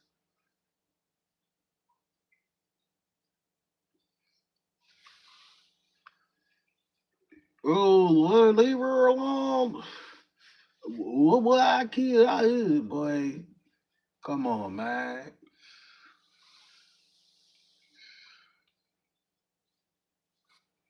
Fuck he come from? Then and then the thing about it is too, man. Bruh, where the fuck is your husband? Like this nigga, this nigga. I can't say nothing. They got you. They got listen. They got Carly B whole family on lockdown and shit. They got her on lockdown. They got him on lockdown. That they got our whole family on lockdown.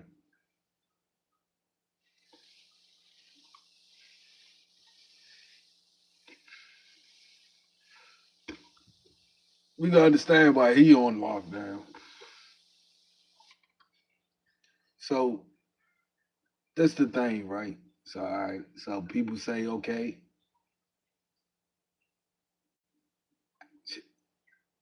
I don't know what the man did. What the man did, or whatever the man did, or the case of what the man did, or all that other extra shit that they saying the man did. Don't know nothing about the man's story about what he did, or nothing about what was it? He supposed to rape somebody or whatever the case may be. No, nothing about the story, right? But just hearing the story will make you say, okay, damn, this man a rapist, da, da, da, da. You have an opinion from out of nowhere, but you don't know nothing about the story. So if you don't know nothing about the story, then why go along with the story and start spreading the story? Right? Why start spreading? I don't know that about that bud. No shit about that man. I don't know. I don't know if it was some bullshit. I don't know if it's true. So I don't know what to say about that. I'm not gonna hop the bandwagon and say, well, look at her. She messed with his man, and then he's a rapist, and I don't know them. We don't know nothing about shit that this man done did, or who false said something about him, or who truly said something about him.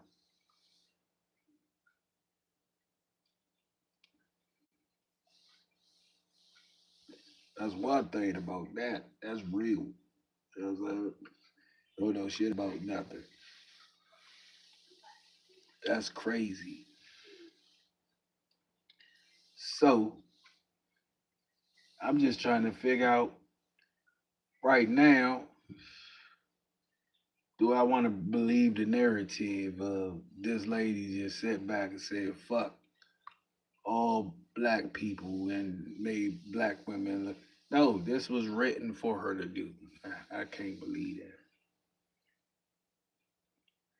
I can't believe it. I don't believe it. It was written for her to do. Destroy yourself. Destroy yourself or you don't even know if this lady was destroy yourself or you'll be murdered. You don't nobody know that. She could be one of the ones that probably destroy yourself and lose all your followers, or your ass gonna come up dead. Nobody know that either. People just jump on the bandwagon. They don't know. Jump on the bad way. I don't like her anyway. I don't like her. Whole time, lady probably got a death threat. Whole time. You know what I'm saying? To do the shit that she did.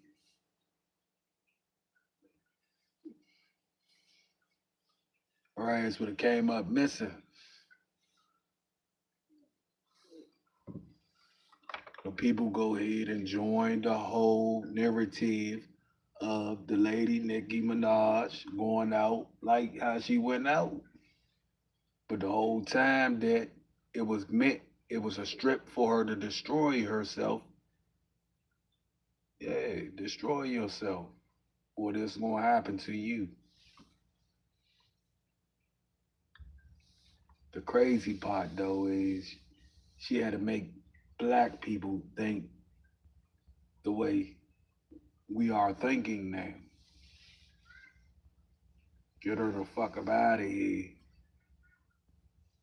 That's what they want you to do. That's what it look at this nigga Jeffrey. We got 100. Hold on, wait, yeah, man. We got 100 and some. We got 100 and some people writing a petition uh, over what 10,000 or a million or whatever the fuck he said, writing a petition to get the lady out of here. Why is that done? Keep with the narrative to make you think that she don't like black people.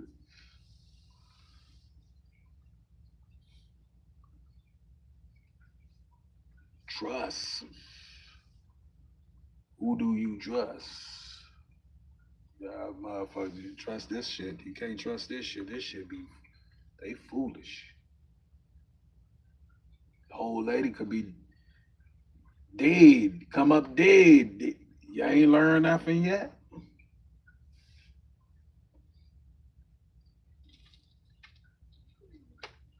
You ain't learned shit yet? The lady could came up dead. Look what was her? Angie Stone. What we got? We got Angie Stone. Okay, yeah, we got Angie Stone. We got what we got? Whitney Houston. What we got? What her name is? What's that lady name?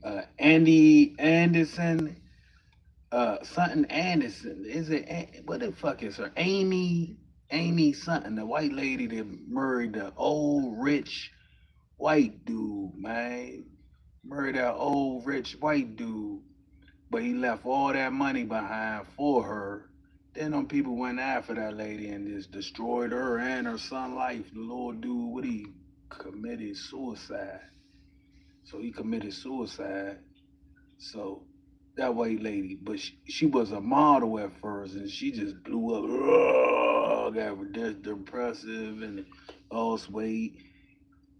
These people, man, there's a lot more of people. Let's see, who was that? Oh, so the Playboy Mansion. So you got the Playboy Mansion. Then you got these models, and most of them blonde. So they're blonde models, blah blah blah blah. So you got the blonde models, the weirdest ass video. So you got the weirdest video with Puff and Donald Trump. That's just a weird ass video right there.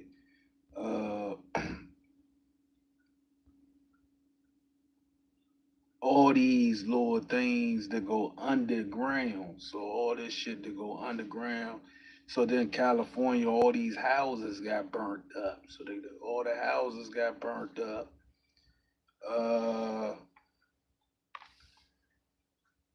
Shit. So y'all got a lot of things going on, man. So then you got a lot of shit going on here with this secret society shit.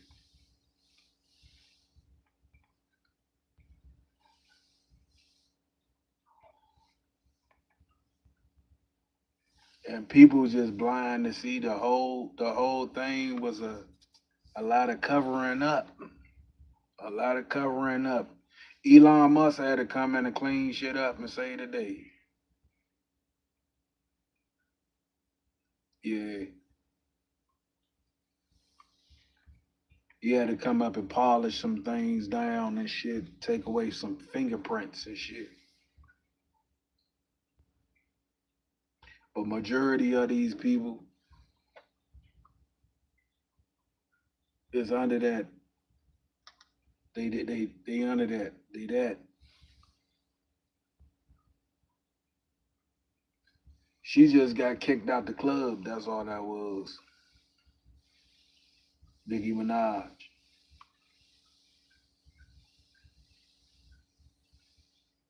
But they all together. Like all that shit together. All this shit that they saying with little kids and shit, schools and all this shit is they little evil ass society that they got going on. Then now they playing with the TV and having people think that everything is real as shit when it's not.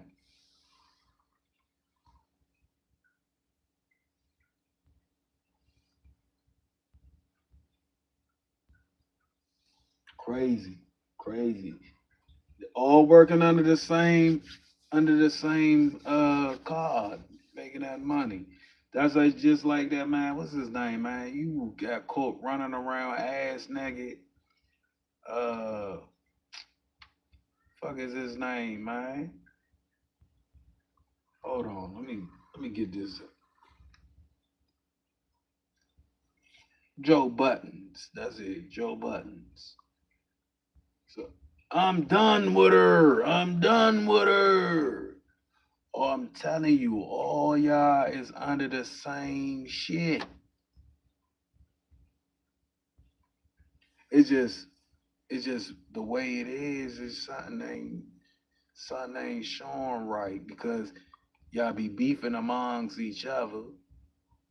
So that's what make it look like y'all ain't part of the same shit, but y'all part of the same. Certain ones ain't part of the club yet. And certain ones is getting kicked out the club. And certain ones is dying out the club.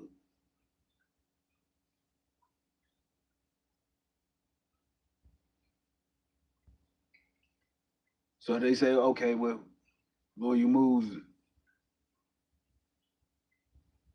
what'd you do? Leave it alone. Leave it alone. Leave it alone. Let her ass get kicked out.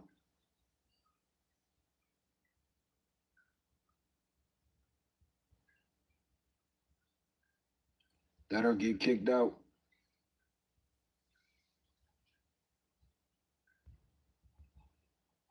Now, I mean, yeah, truly, but if a person like the reputation that they trying to put the light on the lady is not like for black people to go after her, for black people to, you know what I mean, tear her down because of what they saw.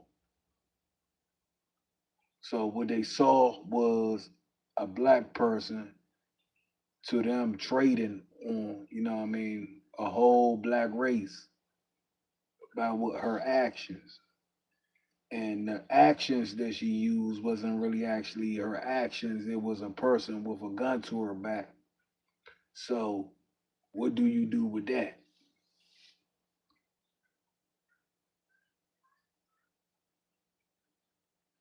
Do you follow the narrative and be like, okay, well, fuck her?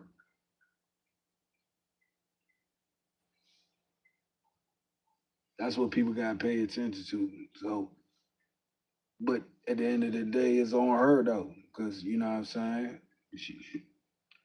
You joined the game.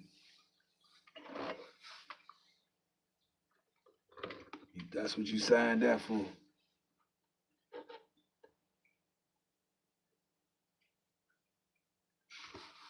right? That's what you signed up for. What? My point is, I ain't gonna be dumb green to the shit. Don't want nobody else be Diamond Green to the shit.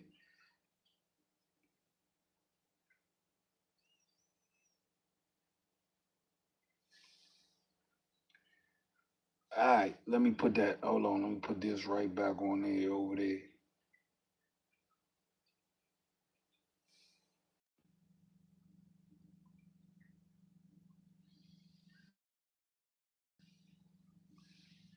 All right, so let's get back to it though. All right. Nikki. Boy, they trying to kick Shorty.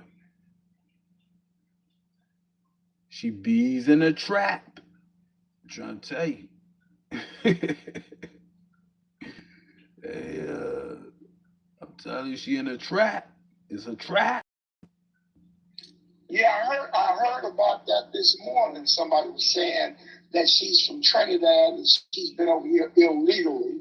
And I don't even see what was her point in even being involved in something. That was stupid on her part.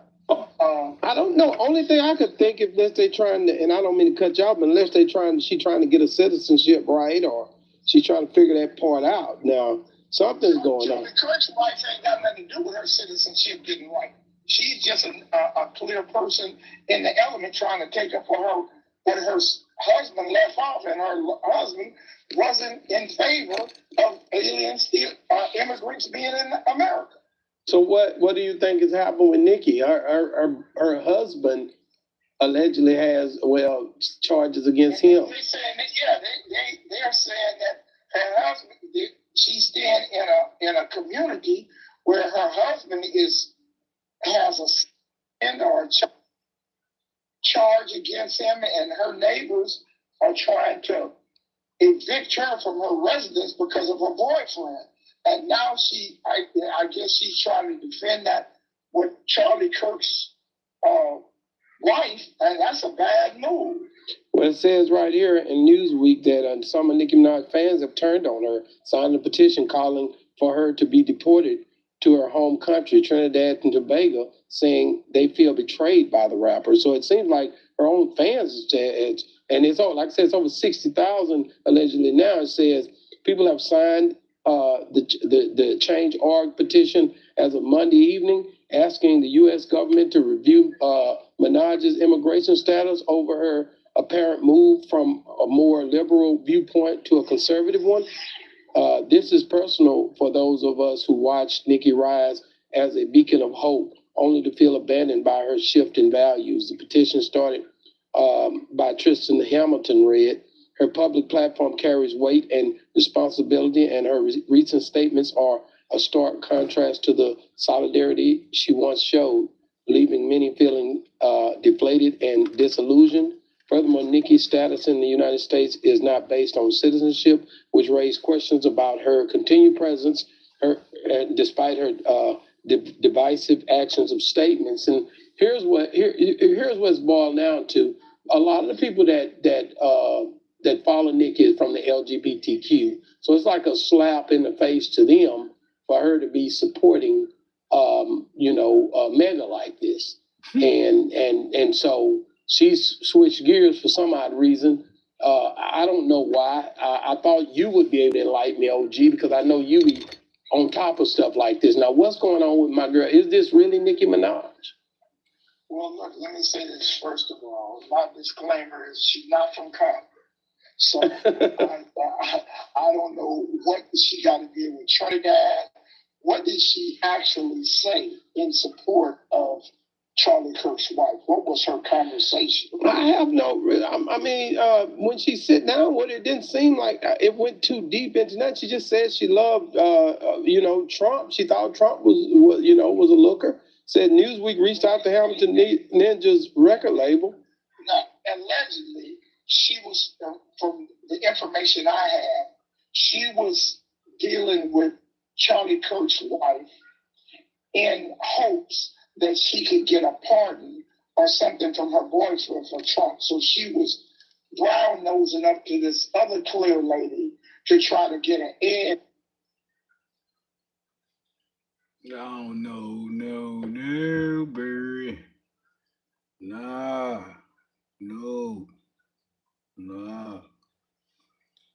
don't think it's that. Keep telling y'all what it is.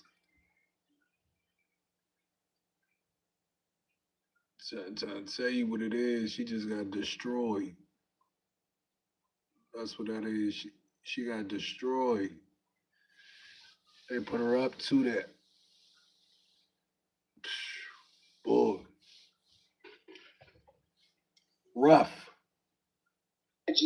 Really? So that's some really Fuck them fans. backwards thing that she was doing, and it messed around and blew up in her face.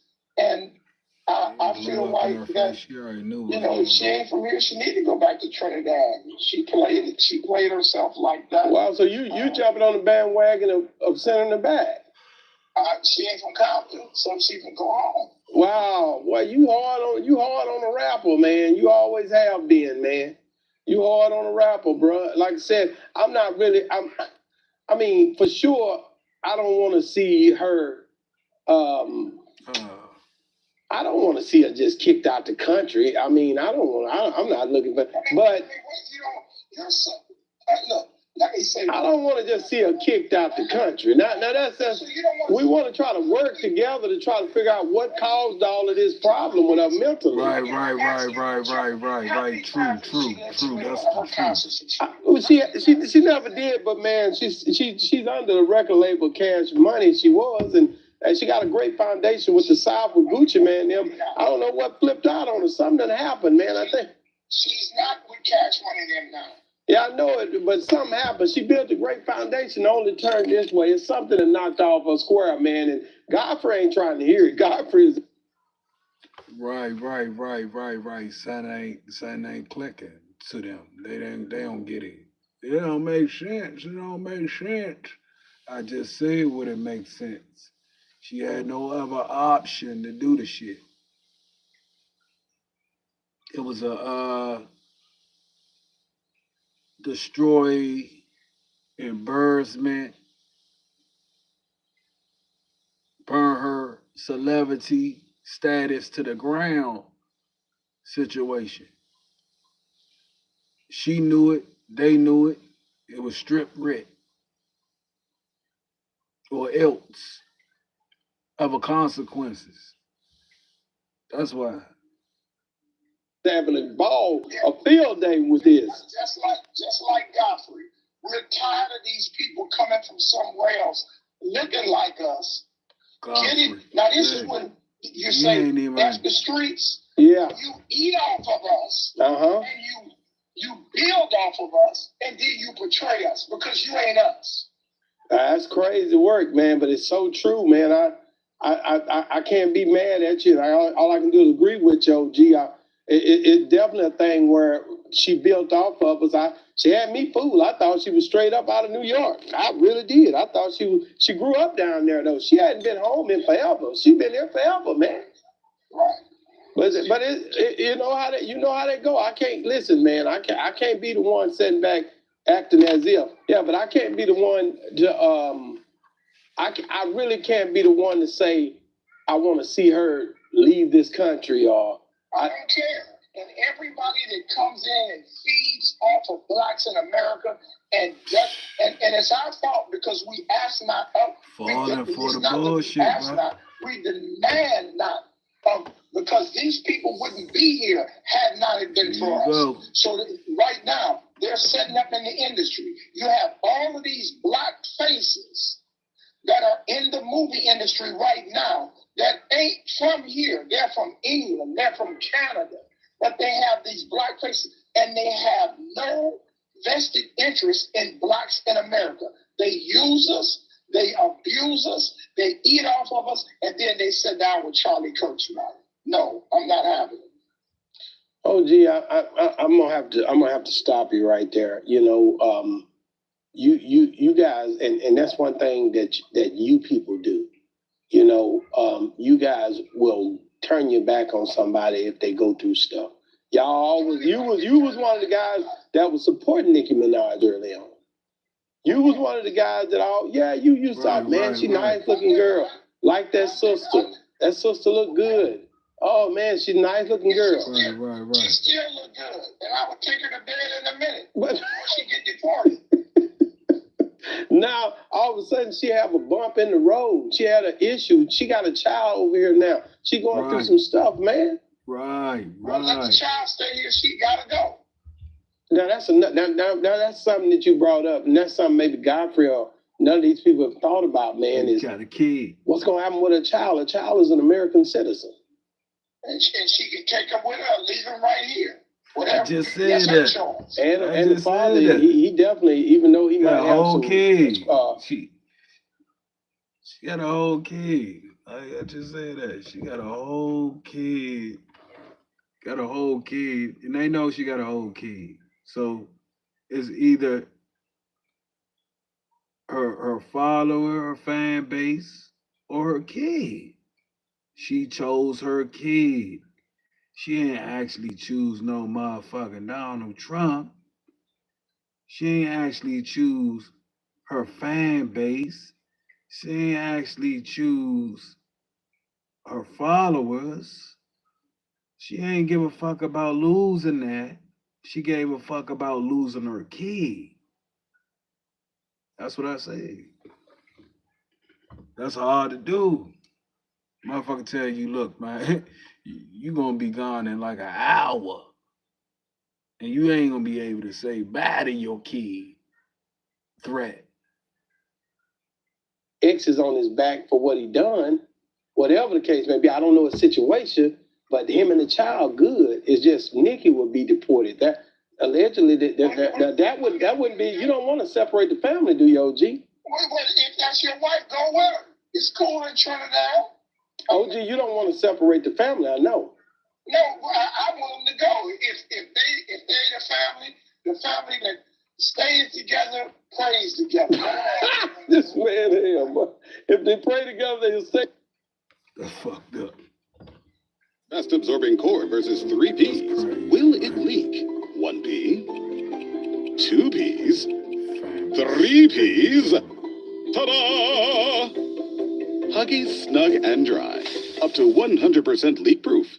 Ultra dry. Pixin, stay ahead of your child's month. People pray together, stay together. He's serious. People pray together, stay together. All right. Dude said some common shit with some common sense. Like, shit. You don't want to see her leave her family, do you? That's the plan, bro. They got her under control by not wanting to leave her kid.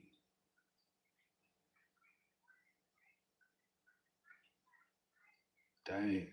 It's serious.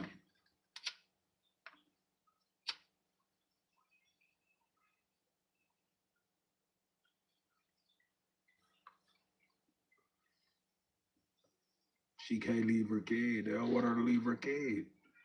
I mean, she don't want to leave her kid.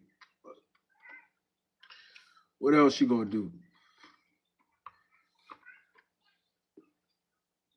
Lawyer moves.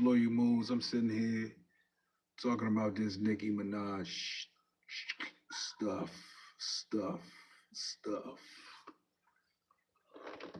And with Donald Trump's and all, yeah, man, Charlie Kirk's and all that all this weird So, man, it's New Year's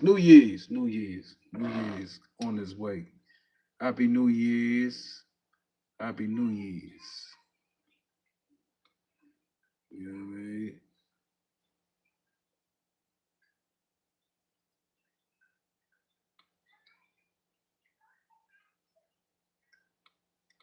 what I mean? I rent me a bunker for the New Year's. Rent me a bunker for the New Year's and shit.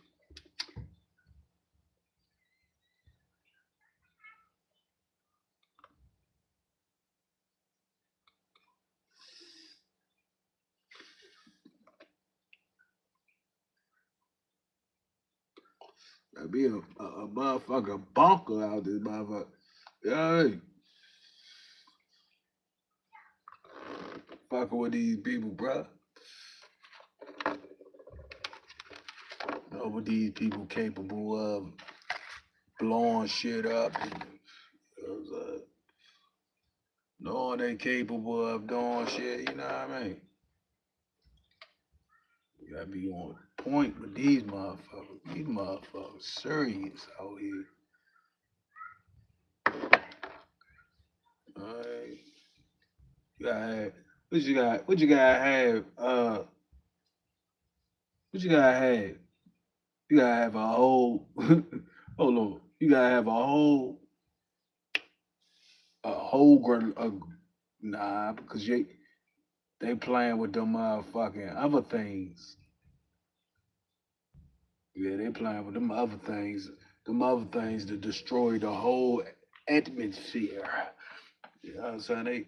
They playing with them things right there. Blow up the whole world. You know what I'm saying? In your hand. You know what I'm saying? You gotta be prepared for these motherfuckers, man. You gotta have a bulletproof motherfucking car. You gotta have bulletproof plane out this bitch.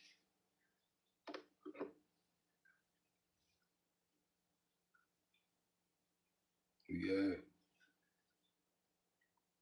that's how serious shit is.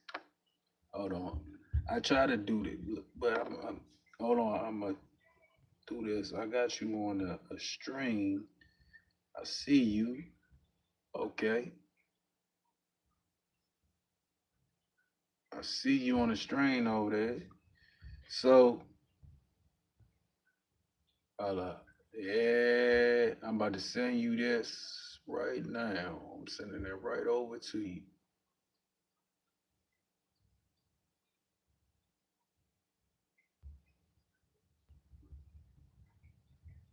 Oh, we got some shit going on. I'm sending that to you. So I gotta, man, I don't want to do that. I mean, I gotta take down the whole YouTube and redo the whole YouTube over, right?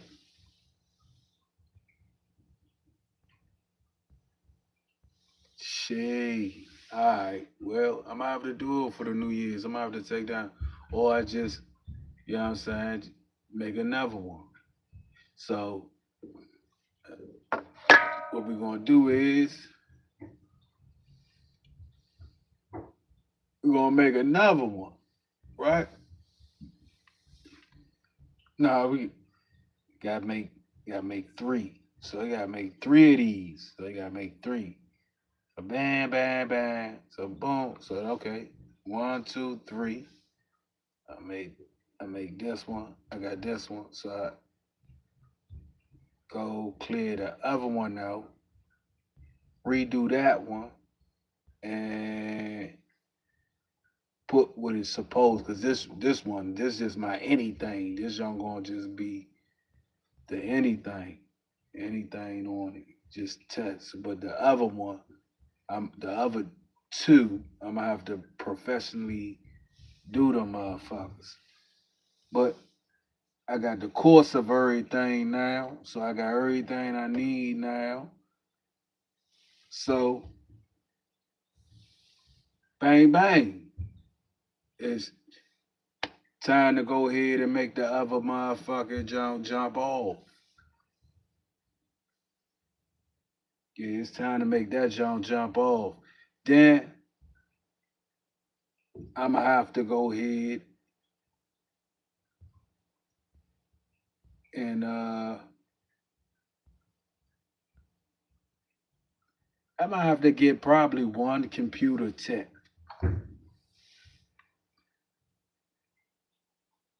Yeah, I'm gonna probably have to get one computer tech. So I get one computer tech.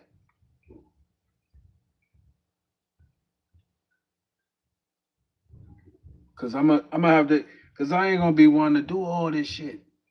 I don't want to do all that shit. People don't be understanding that this shit take a lot to do. Like you gotta do a lot.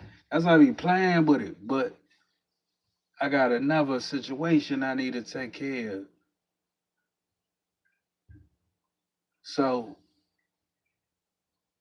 yeah, with the thing that I'm trying to grow over there, I'm trying to grow a whole business over there. So I can't. I gotta redo the whole thing. Like I gotta redo everything. So I still have to update.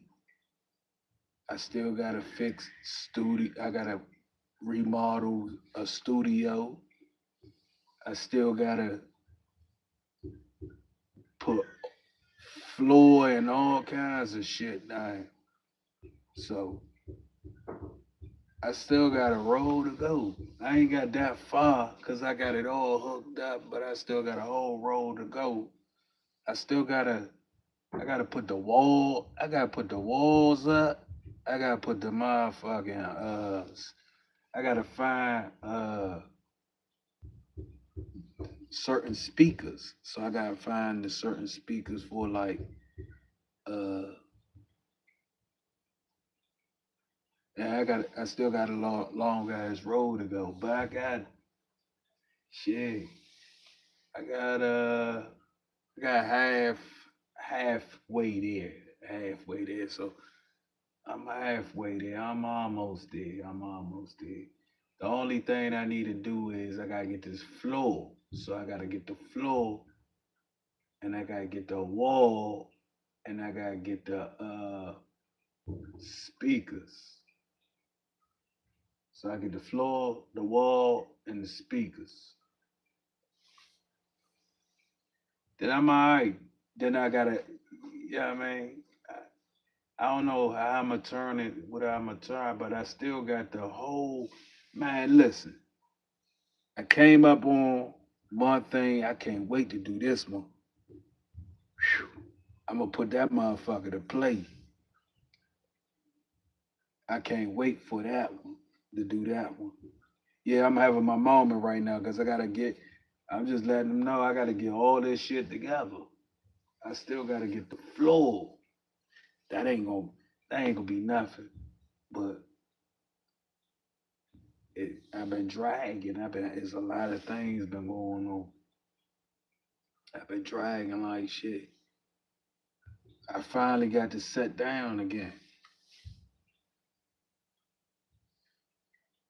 I finally really actually got to sit down again. So I'm gonna get this shit done. I'm gonna get it done. Also, you got the motherfucking 3D printer. You got the 3D wall printer. Man. Yeah.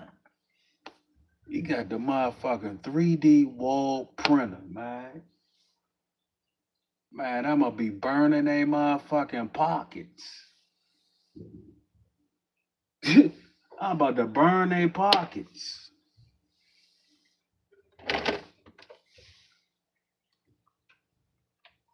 I'ma burn they motherfucking. Listen, we got the 3D wall printer, man. Ah, I'm sick. Listen, man, I'ma burn they motherfucking pockets with that 3D wall printer.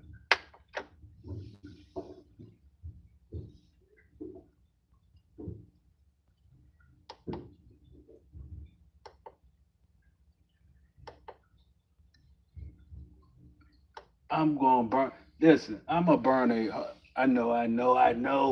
We talking about Nikki, but I'm thinking about the 3D wall printer, man. Ah, man. Listen, you know how much motherfucking money gonna be this year? Oh, man.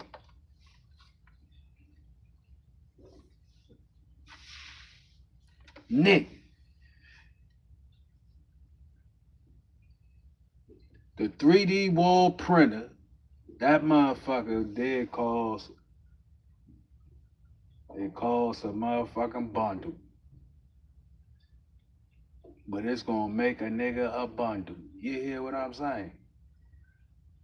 Yeah. That 3D wall printer gonna make a nigga a bundle. Hey, y'all playing games. Watch this. And I'm gonna let it go ahead and do the when I do like what? The first job. When I do the first job with it, I'm gonna go ahead and record the motherfucker and let the jump go to work.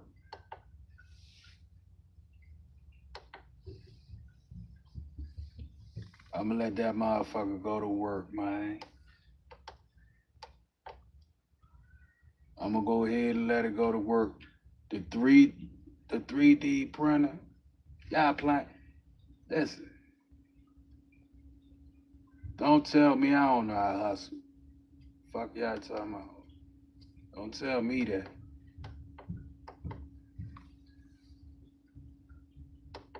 Don't tell me, man. Listen, don't tell me I don't know how to hustle.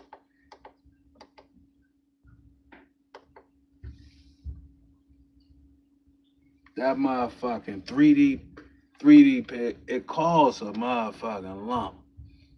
But that motherfucking 3D wall floor printer, I'm gonna kill it. Listen.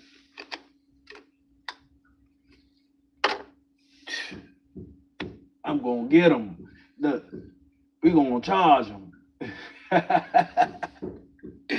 And yeah, that's like, what's that? That's like $1,000.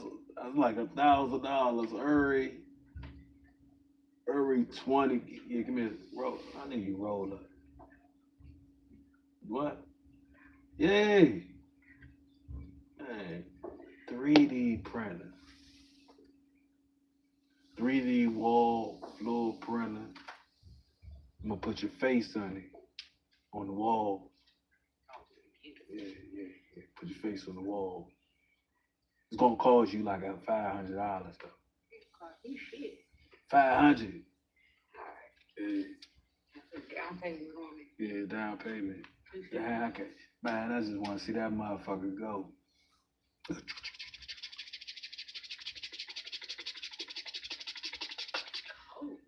That bitch about to give me that light. Man, go ahead. What I just tell you to do? I smoke over there. What? The smoke.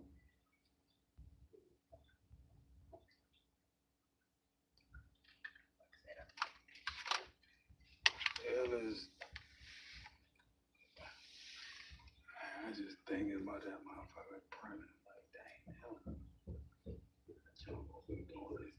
What the fuck is they doing?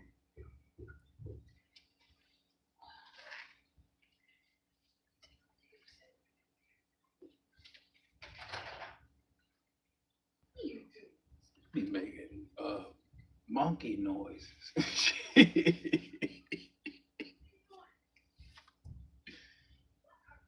Oh, damn. Hold on, y'all, man. Let me get, hold on.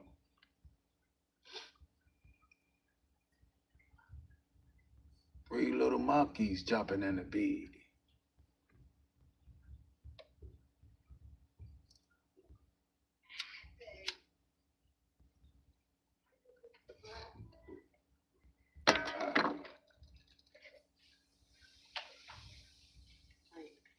I know what it is. They sending Nicki Minaj to Afghanistan. You gonna laugh at her? That's fucked up.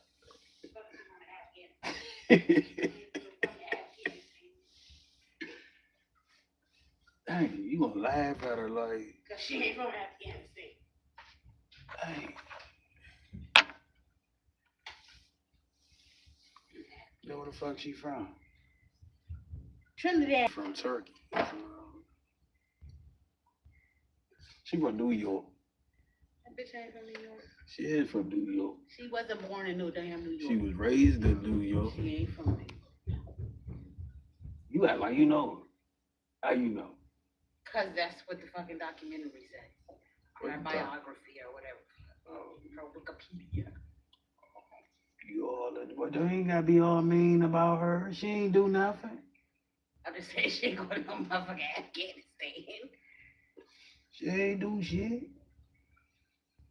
I don't give a fuck about her. Yeah, I know you don't give a fuck about her. That's fucked up. She ain't did nothing for me. Yeah, she ain't did shit for us. Exactly. But I give a fuck.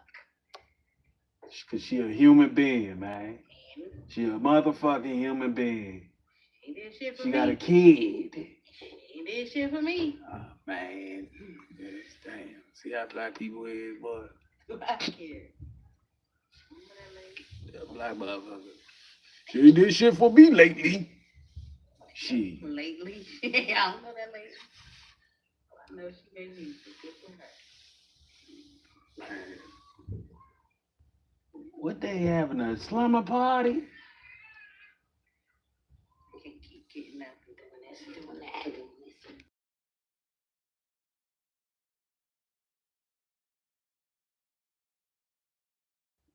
They having a damn slumber party up there, motherfucker. Damn.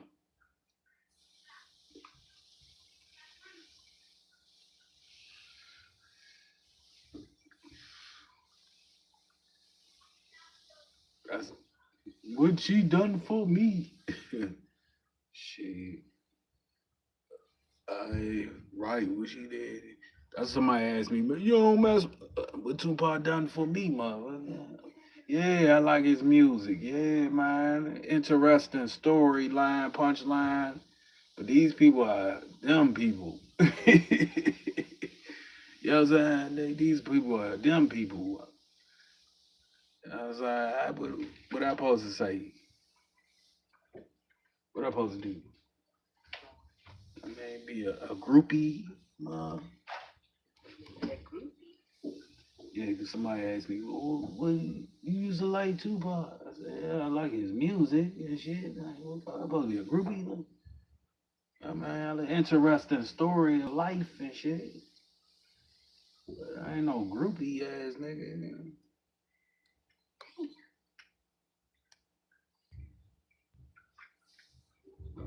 Like that's my whole life surrounded around another motherfucker, the rapper.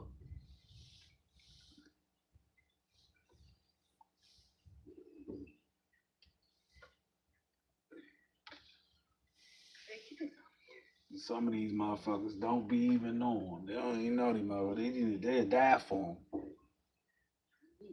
I'll die for you. Ass people. Damn, what you done did? Nothing. I died for you. What? Speaker. Yeah. I died for you.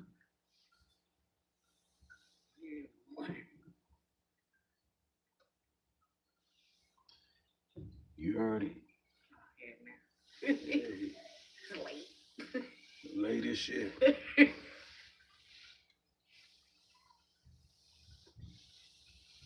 I gotta pay my YouTube bill.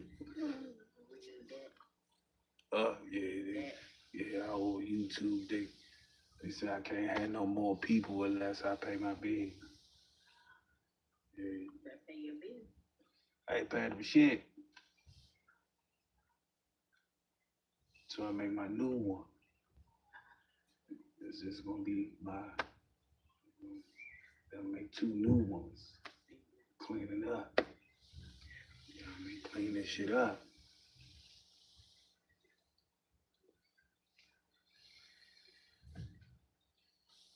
You know what I mean? To do it, then gotta make, see, Bella gotta make a kid one.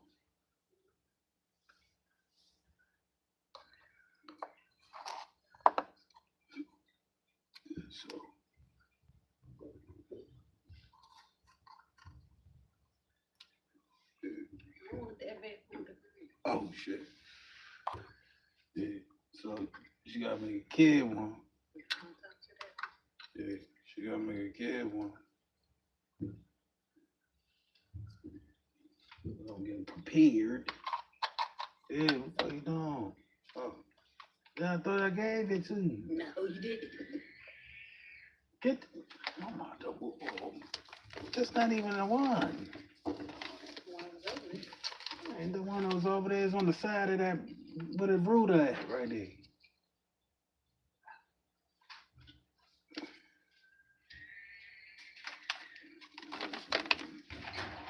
Ah, dang.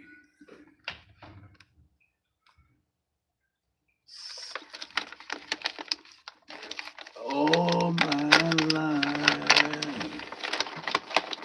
Gotta make another one. All right, let me get back to my thing. What happened to the? Oh, here you go, right here. There you go. I found it. So let me put it back on. Let's get back to that. One. All right. Here we go. Moderate to severe eczema with clearer skin and less itch. The #1 prescribed biologic by dermatologists and allergists help. All right, here we go. Yeah, what is your Trinidad ain't no different from Compton? I mean, what is? That's I mean, his do name, you support Jeffrey. Trump, OG? Yes, 100%. Well, what's the difference in you supporting him and Nicki Minaj supporting him? I'm not sitting up with Charlie Kirk's wife. That's the problem you have with it. Wait a minute. First of all, let me say this. Yeah, I don't support Trump as a person. I support Trump as a policy. Everything he's doing is good for America, whether you want to accept it or not. We've been laying around, being complacent, and now it's shit or get off the pot.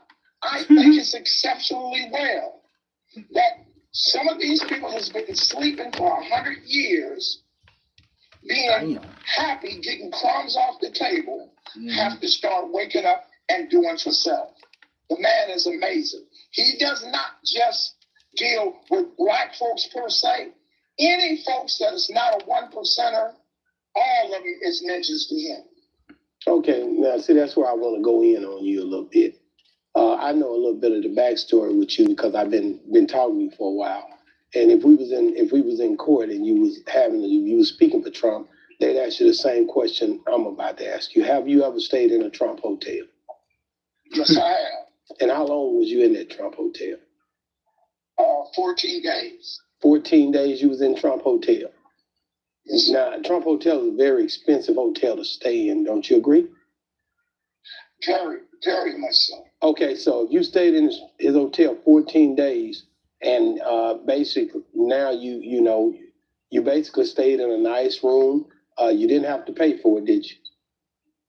Not at all. Okay, so you got in free. So now this is I'm leading up to something. I'm leading up to something.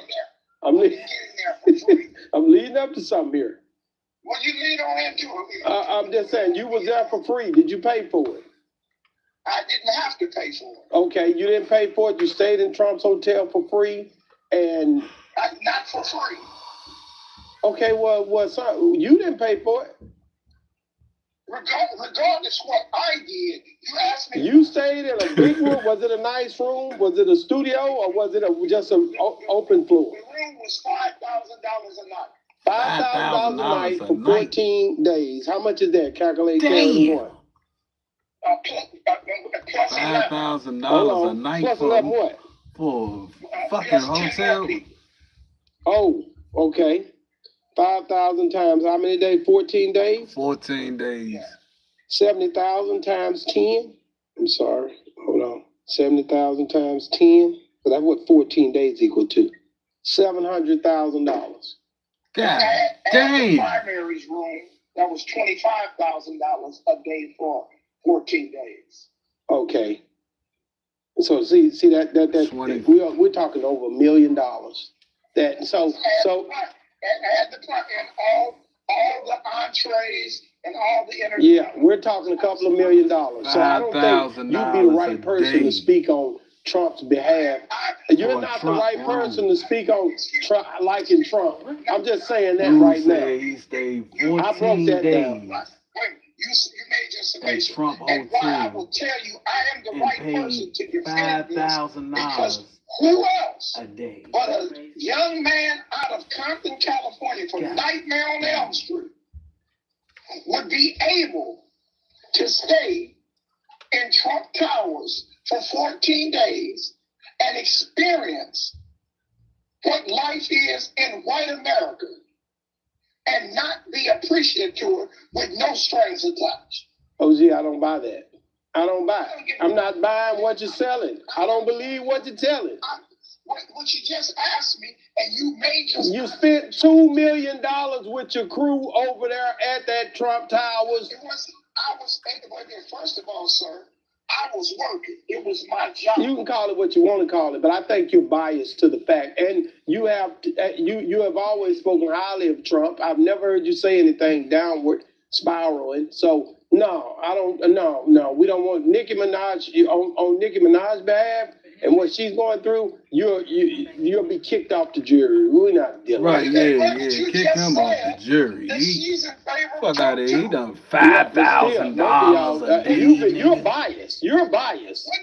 What did she get for free? And he gonna cuss. He That's talking about saying. Nicki And that makes up a Minaj. valid point. She got something for free just like you. Just like you did. If you expand that I got something for free, no, I earned everything I got. So what did she do to get in Trump's favor? Yeah, well, that's what I'm saying. Both of y'all both of you guys have been having your palms She talked rubbed by about him. Trump. Now her ass about to Allegedly. go back to the country. They're about to send her ass out of the country. That's what she did. Okay. If we're indicted, okay. Ain't nobody in America, you can't send me nowhere but Compton. I'm at home. Me get indicted. She gotta go back to Trinidad. I'm going back to Elm Street. No, OG, she is not going no. Listen, you're wrong for that. You made the point yourself. No, you're wrong for that. Your argument was what I got for free, and we don't know what she got for free. So if what she got for free. I'm a supporter and I'm getting indicted, send me back to Compton and send her and her family to Trinidad. To the goodness of the new grilled cheese bacon burger. Angus beef, bacon, and Swiss and American cheese melting on our soft buttery sourdough. And our new grilled cheese breakfast sandwich with sausage or bacon and a fried egg. Only at Hardee's. That's fucked up. At Faye Fortis, we know babies are full of surprises, but serious RSV doesn't have to be one of them. He is biased as a motherfucker. Family to Trinidad. OG, everybody knows the relationship you had with Trump. So ain't nobody, we're not buying it.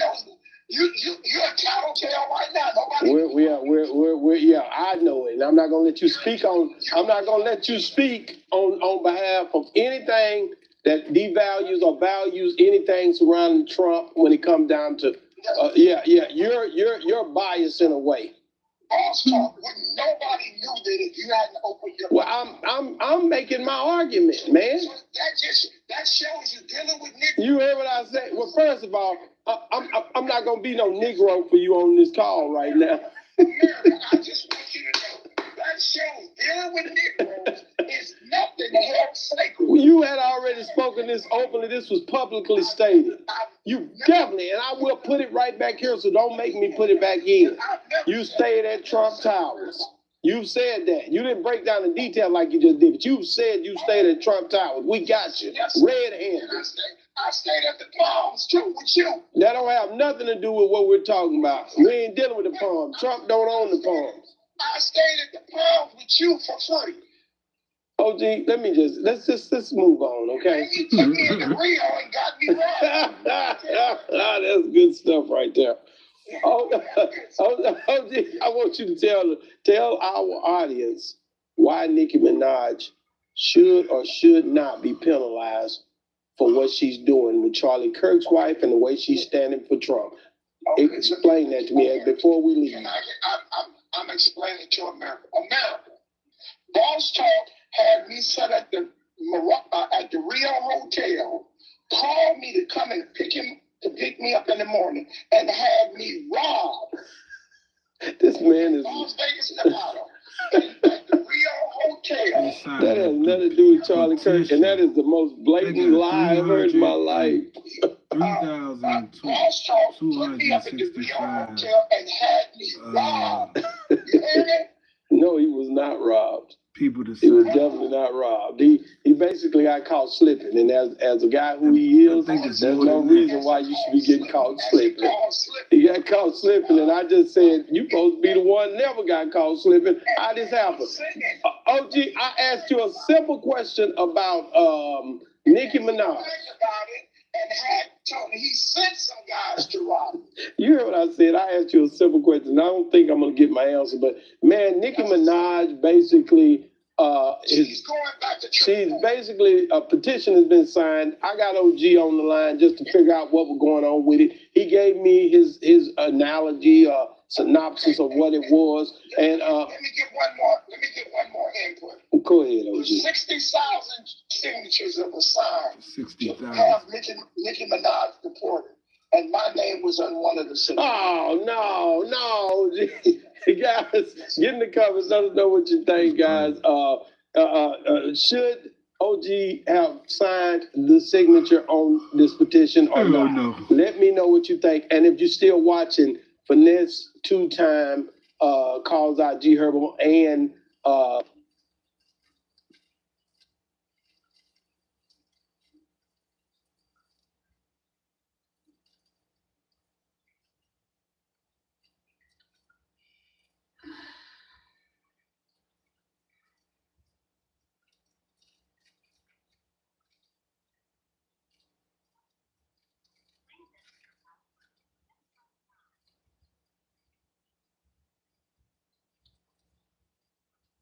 Hello. Hi.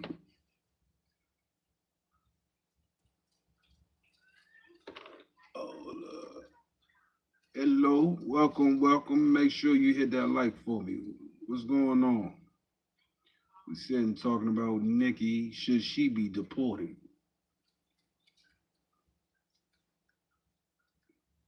Should she be deported or not? Might say, hell yeah, deport her ass. Hello. Look at how one vegetable can mess y'all up so much. It's literally so easy.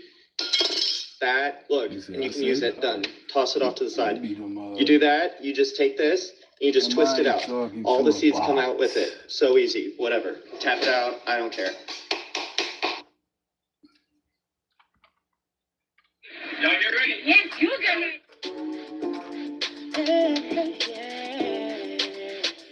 Yeah. If you want the latest.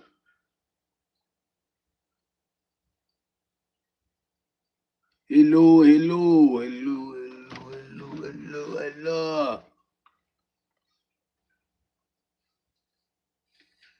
LOYALMOVES, man. I got 3 in there. Hello.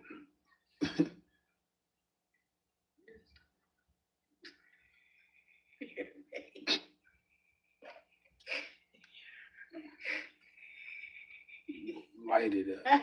Thank you for a second. Oh, I'm done. Dr. Who?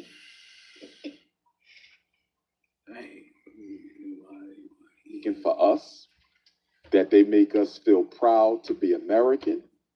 She said that they have given us a chance to beat the bad guys and win. She also said something to the effect that really bothered me. Nicki Minaj said, it's not just that, and I'm paraphrasing, I want to try to get it correct, but she said something to the effect that it's not just that we tell Black children to feel proud of themselves, but it's like we're doing that, and at the same time, we're telling other children not to feel proud of themselves. And so I guess she was alluding to this false narrative that the conservatives are putting out there, that teaching Black children Black history and teaching white children the true history of America is somehow going to make white children feel bad about themselves. That bothered me because she's a black woman, or at least I thought she was. She clearly has black children. So are you saying you don't mind your children growing up in a society where they cannot be taught black history or the true history of America because some people feel it offends the self-esteem of white children? And this is so hypocritical, Art, because we've been in America 400 years at least under British North American control. And look at how the self-esteem and self-worth and self-value of black children has been and continues to be compromised for the benefit of the white child. And yet you're telling me that to implement a curriculum of corrective history where you're not insulting white people, you're not denigrating white people, you're simply making sure white children understand that the foundation of this country was laid and built and cemented on the genocide of Native Americans and the enslavement of African people. And not just the enslavement of African people, the dehumanization of African people.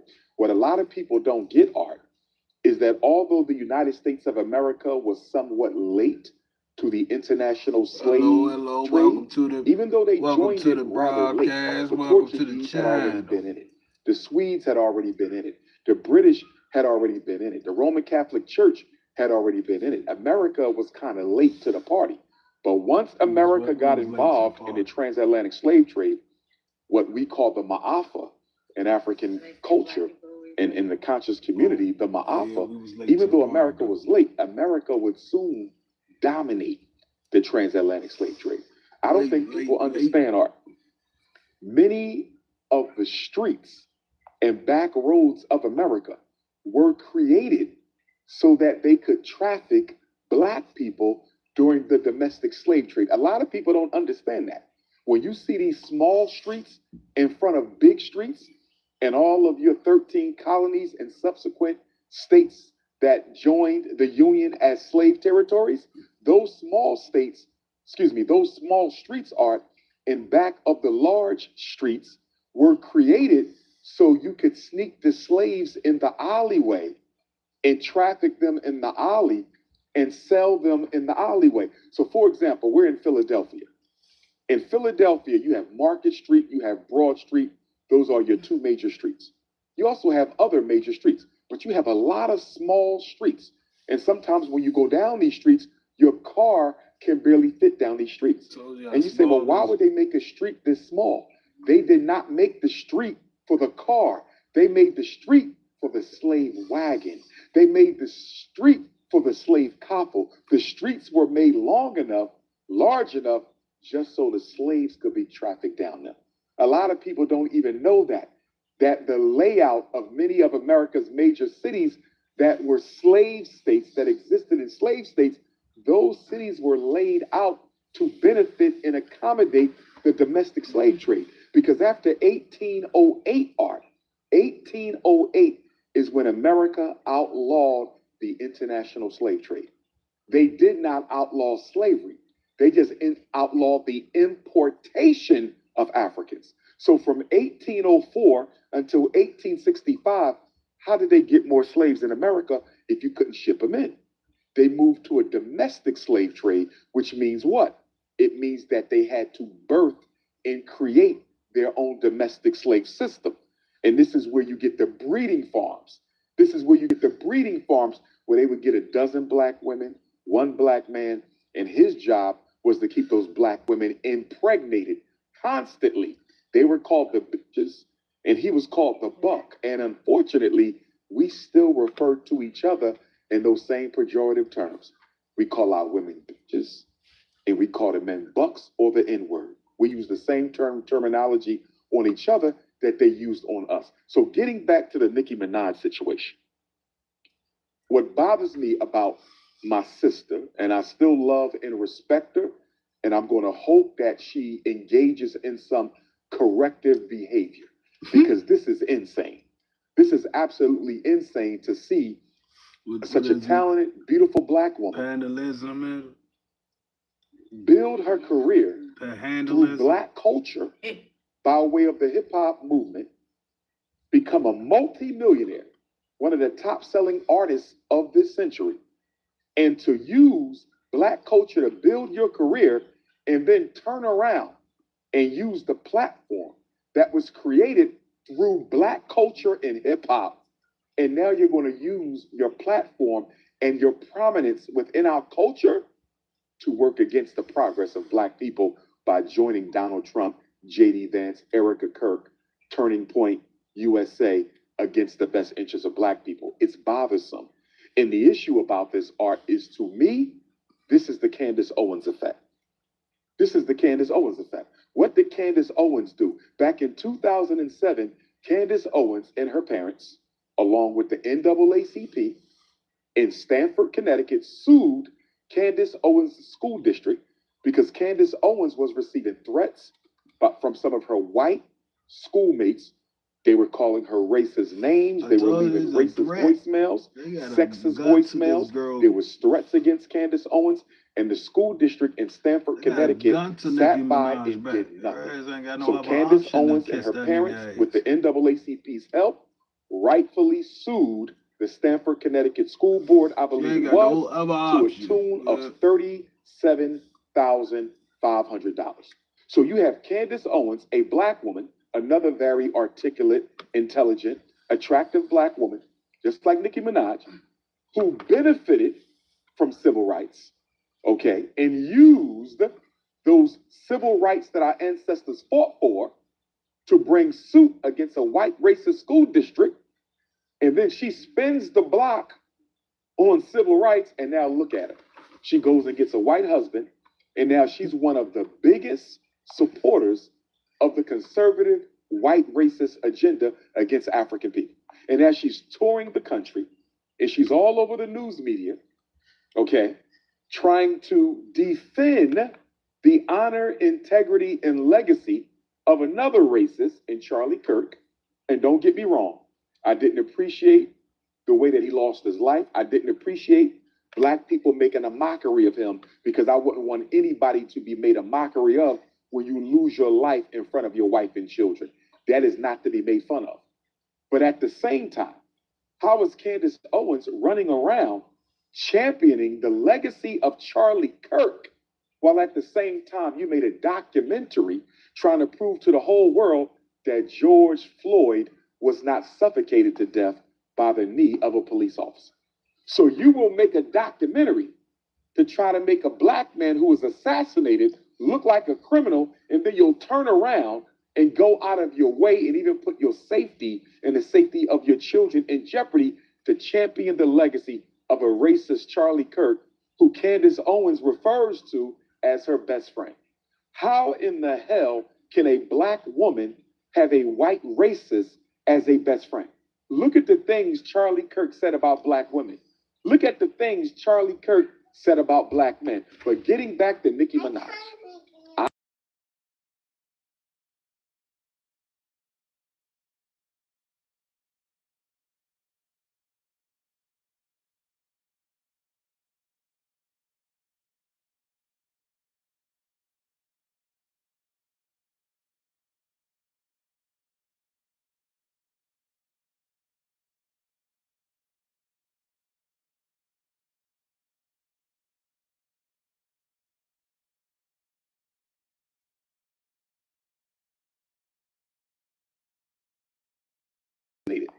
I believe, by the Zionist movement. Charlie Kirk began to question Zionist infiltration of the U.S. government. He began to question Zionist control of U.S. institutions, systems, and industries. And he began to get a little bit out of hand with his rebuke of the Israeli agenda. I believe that's why Charlie Kirk was assassinated. And I believe that because he was becoming so unapologetic in his criticism of the Israeli influence in America, along with the Zionist influence of America, that he was unalived. And because Candace Owens followed suit behind Charlie Kirk, and she started exposing the Zionist control of the United States government, they had to distance themselves from Candace. So if we're going to distance ourselves from Candace, and this is Donald Trump, the Republican Party, and the mainstream white conservative movement, we got to find another black woman. We got to find another black woman who can compete with Candace Owens nationally and internationally to bring attention away from Candace Owens, who is highlighting the Israeli influence on American politics. And so who better to use than Nicki Minaj? Now, I don't know why Nicki Minaj is doing this. I don't know if she's getting paid. I don't know if it's a favor. I don't know if it's an exchange, as some people have suggested. Okay, I don't know. But I know it's not right. I know it's wrong. I mean, look at all the black women, Art, who Donald Trump has had laid off of their jobs. According to the Department of Labor, between 300 and 400,000 black women have lost their jobs since March because of Donald Trump's policies. So Nicki Minaj, in all respect, if you see yourself as a black woman, how can you sit up there with Erica Kurt and talk about black kids being made to be proud of themselves at the expense of white children? Where has that ever happened, Art? I'm an educator. I'm a principal. I'm a school psychologist. I ain't been in no school in America where white kids are made to feel bad about being white so black children can be proud about their African heritage. Where is that at? Somebody show me where white kids are being mistreated at the expense or for the benefit of black children. First of all, most teachers are white. Most public schools are white controlled. Most private schools are white controlled. All your Catholic schools are white controlled. What are we talking about? Most lawyers in America are white. Most doctors in America are white. Most real estate in America is owned by white people. Most politicians are white. In the U.S. Senate, you only have 3 black senators. You might get 4 if Jasmine Crockett wins, but they don't have any influence. Cory Booker, what good has he been? Raphael Warnock, what good has he been? Tim Scott, what good has he been? And if Jasmine Crockett wins, what good will she be? So this notion that white people are losing because of a liberal agenda to benefit black people, where is the evidence of this? Here's what we know, Art.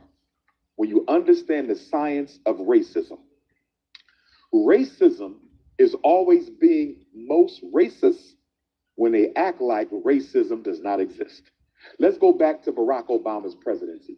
When Barack Obama got elected, the racism said, we are living in a post-racial America.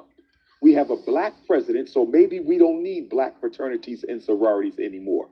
We have a black president, so maybe we don't need the NAACP. We have a black president, maybe we don't need historically black colleges anymore. This was the propaganda that white supremacy put out when Barack Obama was elected.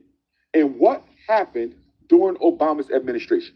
We saw a white police brutality and assassination campaign against the black community like we've never seen in recent history. Whenever they try to act like race don't matter, that's exactly when they're about to become more racist. Now, Feel good about your smile. It shows. At Potomac Dental Center, we personalize cosmetic dentistry just for you, so you can see the best version of yourself smiling back. He just said it. Oh no, he just said exactly. They're gonna become Shopping up to 70% off fancy store prices every day. To demonstrate, we gave shopper A $100 to go shop a fancy store. We sent shopper B to Ollie's. As they say, the proof is in the cart. more racist. Now, I want to draw a parallel to this, Art. He said they're gonna become more racist, which is what we say right now with the Nicki Minaj shit. More is getting more racism to it, ignorant, getting more ignorant to it. That's what we saying right there with that Nicki Minaj shit. It's just getting more racist.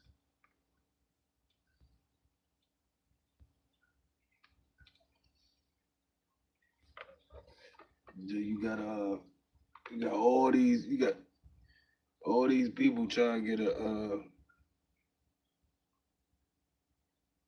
what you call for her to get out the country. So yeah, it's getting more racist.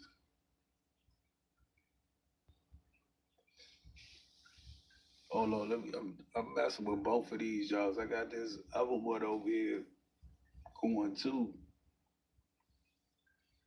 Put that one up for me. All right, got that one.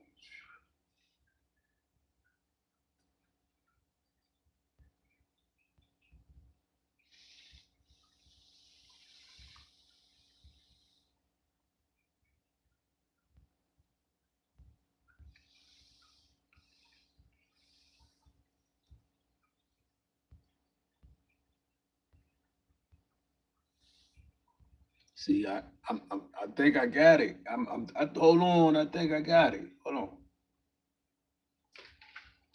on. I think I got it. Yeah, I like that one. I like that one. Like that one. Like that one. Like that one. Let me see. Hold on.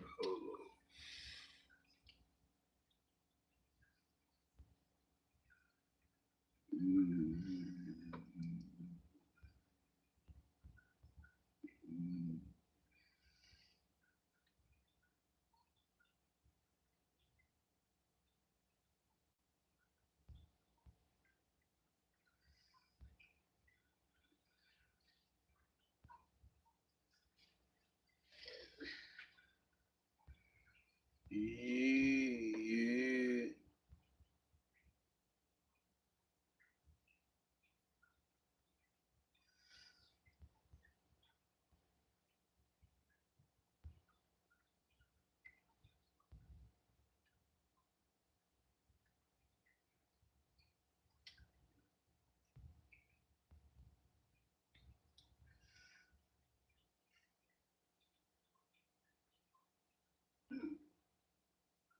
Mm.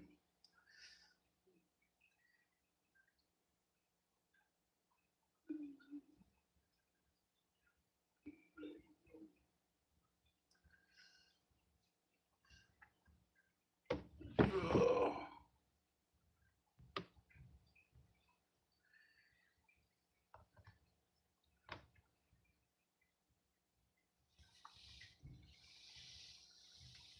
Do, do, do, do. Do. Shit.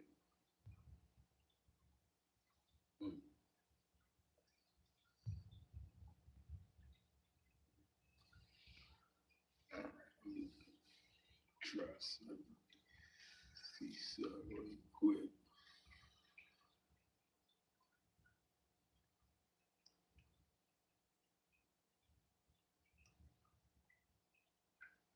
Oh, they got this shit going on too. Let me see.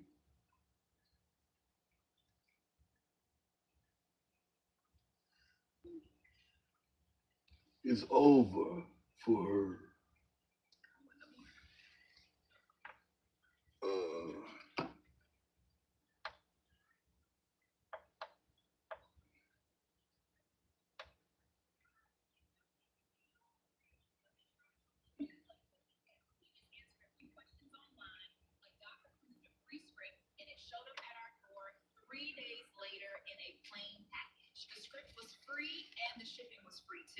Cardi B's boyfriend, Stephon Diggs, the star receiver for the Patriots, is facing some pretty serious jail time. And Cardi B may be called as a witness in this situation. It's not a guarantee, but she may be called as a witness in her role with covering all of this up in the aftermath of the incident.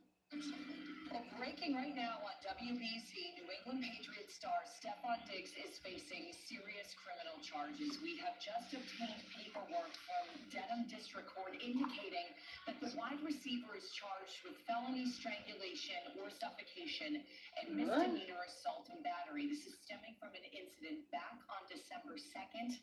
Diggs is scheduled to be arraigned on the charges in Dedham on January 23rd. That is just 2 days before the AFC Championship game. The wide receivers attorneys were in court this morning for a hearing, and we are working to learn more about the incident that led to these charges. He was charged with both a felony and a misdemeanor, and we'll talk about that a little later in this video, so y'all can fully understand why and how much time he's facing for both. But the woman who's claiming that he slapped her and strangled her is a chef who apparently worked for Stephon Diggs. Chef claims he slapped her and choked her over a salary dispute. So apparently this was a former chef who apparently lived with him, because the incident took place, according to her. According to the narrative, the people employee first went to the police on December 16th and stated she was working as a private chef on December 2nd when Stephon Diggs entered her unlocked bedroom to discuss an ongoing text exchange between the two over money she believed she was owed. That means that Stephon Diggs quite possibly had her move in to cook all of his meals, so he had access to the bedroom, right? Because why would she have the bedroom in his home, right? And it's not her home because he had access to it. The woman claims during the conversation, Stephon Diggs became angry and smacked her across the face. She says she attempted to push him away, but he then tried to choke her using the crook of his elbow around her neck. She claims Diggs was behind her with his arm wrapped around her, and she felt like she had trouble breathing and could have blacked out. When she tried to pry herself away, she claims Diggs tightened his grip. Now, understand this, the crook of the elbow. I don't know that. Yes, right? How was Stephon Diggs be able to choke you with the crook of his elbow? That makes sense to me. But if he's able to do this, that means he's a professional, right? Because using the crook of his elbow to avoid prints, to avoid markings, right, that can be linked back to him. Because if he had her choked like this, big, athletic hands, he would have left markings on her neck. That would have been easily seen and linked back to him. So, as she continues, she claims that Stephon Diggs was behind her with his arm wrapped around her. Once again, how in the world was he able to choke her with the crook of his elbow if he's around her? And she felt like she had trouble breathing and could have blacked out. When she tried to pry herself away, she claimed Diggs tightened his grip. The woman claims Diggs then threw her onto her bed and said something along the lines of, "Thought so." The woman told cops she continued to explain to Diggs she still hadn't been paid, but Diggs says lies and walked out the room. When asked about documented injuries she may have sustained, the woman claims she had records on her upper chest area but did not take pictures. Yeah. Okay, but what do the police have? Because, if the police were able to make an arrest or charge Stephon Diggs with something, certainly they ain't charging Stephon Diggs with just for Baby got 2 teeth. According to the woman claims she was come forward due to Diggs' status as a member of the Patriots. The woman told the cops she started working for Diggs in July, and she was supposed to work for him throughout the 2025 season. She claims she was supposed to be paid weekly. That's crazy. What the hell is that? And she had not received a month's pay at the time. Did she supposed to have him? According to the report, the woman stated Diggs did not want to pay her for a week of work in November because her service. Where you been? She said she disputed that statement. She did not request the break, and therefore she should still receive a salary. I'll be real. She's not one. He's nickel a diamond, and he got $100. Listen, Like, if she's a private chef who's being contracted to live with you. that's one thing about it. Like, I think you should pay her. She's a living chef, right? She stopped her life in movement. So he goes, the woman claims the assistant then agreed to pay her as long as she signed an NDA agreement, which she did not. Provided police with text messages that document the exchange. So the exchange starts off where he goes, down having the text match, you got it, it's cool. She responded, I'm about to, it gotta be one of them, cause shit, I ain't got another one. wasted my effing time being here because you got an effing circus going on. So it's gonna have to be that. So she had moved in in with Stephon Diggs to be his private chef. She moved in with Stephon Diggs to be his private chef. But Stephon Diggs can find a chef anywhere he wants, bro. Stephon Diggs is worth Shit, he had a woman private chef. Shit. And she moved in. But he probably got this shit because he wanted to practice straight up, right? He had a private chef, a female private chef, and she moved in.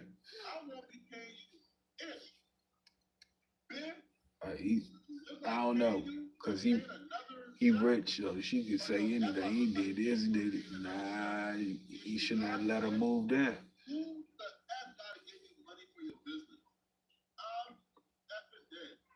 Don't gotta do it. End up the thing. And you can give whoever you want, who got my address, tell them, come take the money then. As you call about, show me on P. So then she goes, hi, can you approve my pay with, I guess, approve her pay with this finance people? The reason why those messages are important is because it establishes a timeline. Without those messages, essentially the story goes, you were his private chef. He hired you to come to Damn, $100 million. that's crazy. She probably humiliation. So she probably whole holiday season, she probably fucked up. Talking about Nicki Minaj, she probably fucked up the whole holiday season. She had to do the humiliation walk. That's part of her ritual. Humiliation. In reverse though. People think she got something out of that shit. No, she got humiliated.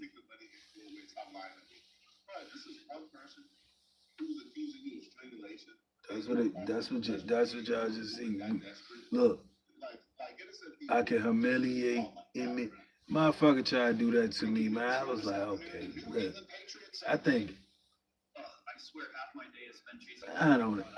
I'm not gonna point it, but motherfucker try to do that. Like, get that and see if you get it. Like, hey, get that.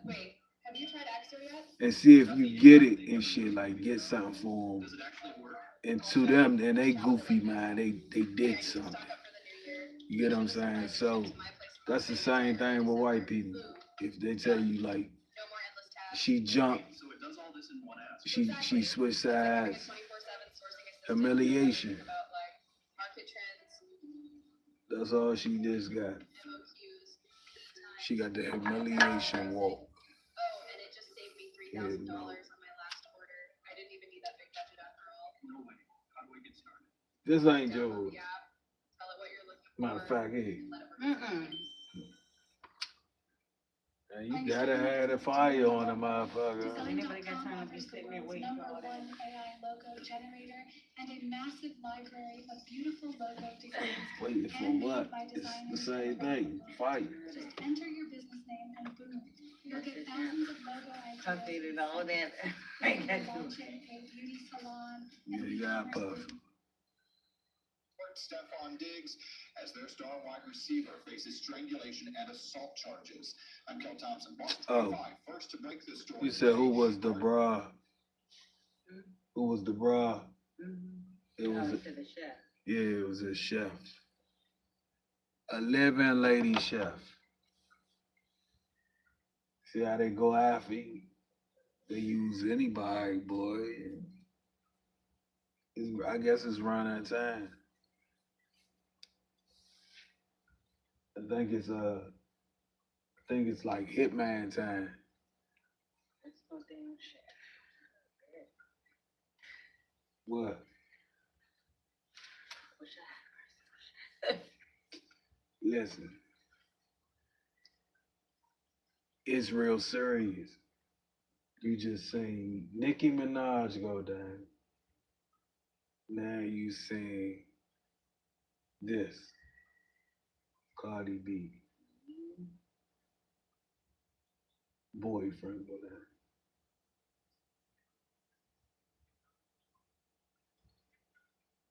What's going on?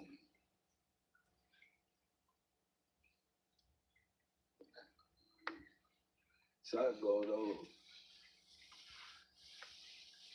You see Nicki Minaj. Now you see this nigga. Yeah, so now you see Tavon Diggs or whoever this nigga is about to get his ass deported to jail. Now, he about to, whoever they is about to sue his ass for some money. Oh, it was a chef. So the chef about to sue his ass for some cash.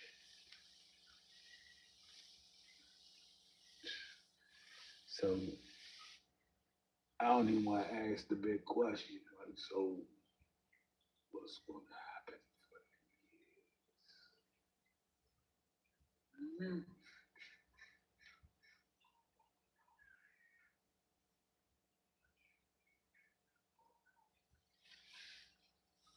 That's a scary question.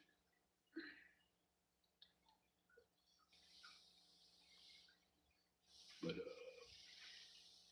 to put some pillows.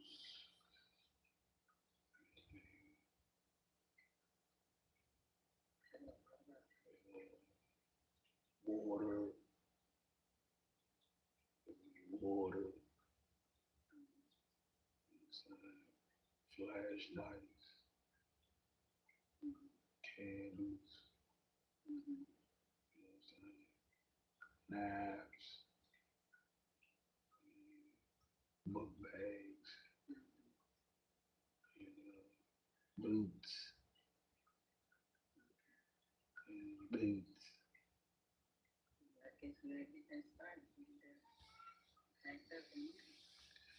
Yeah. Oh, rope. Slingshots. Okay. All that shit.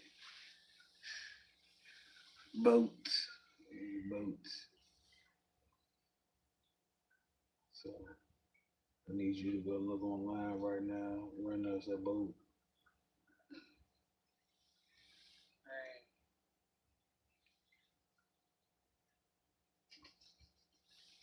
What the fuck is that? I'm looking it up.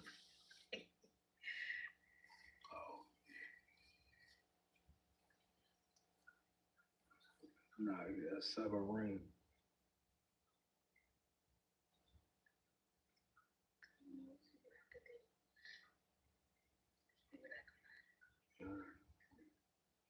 Right now.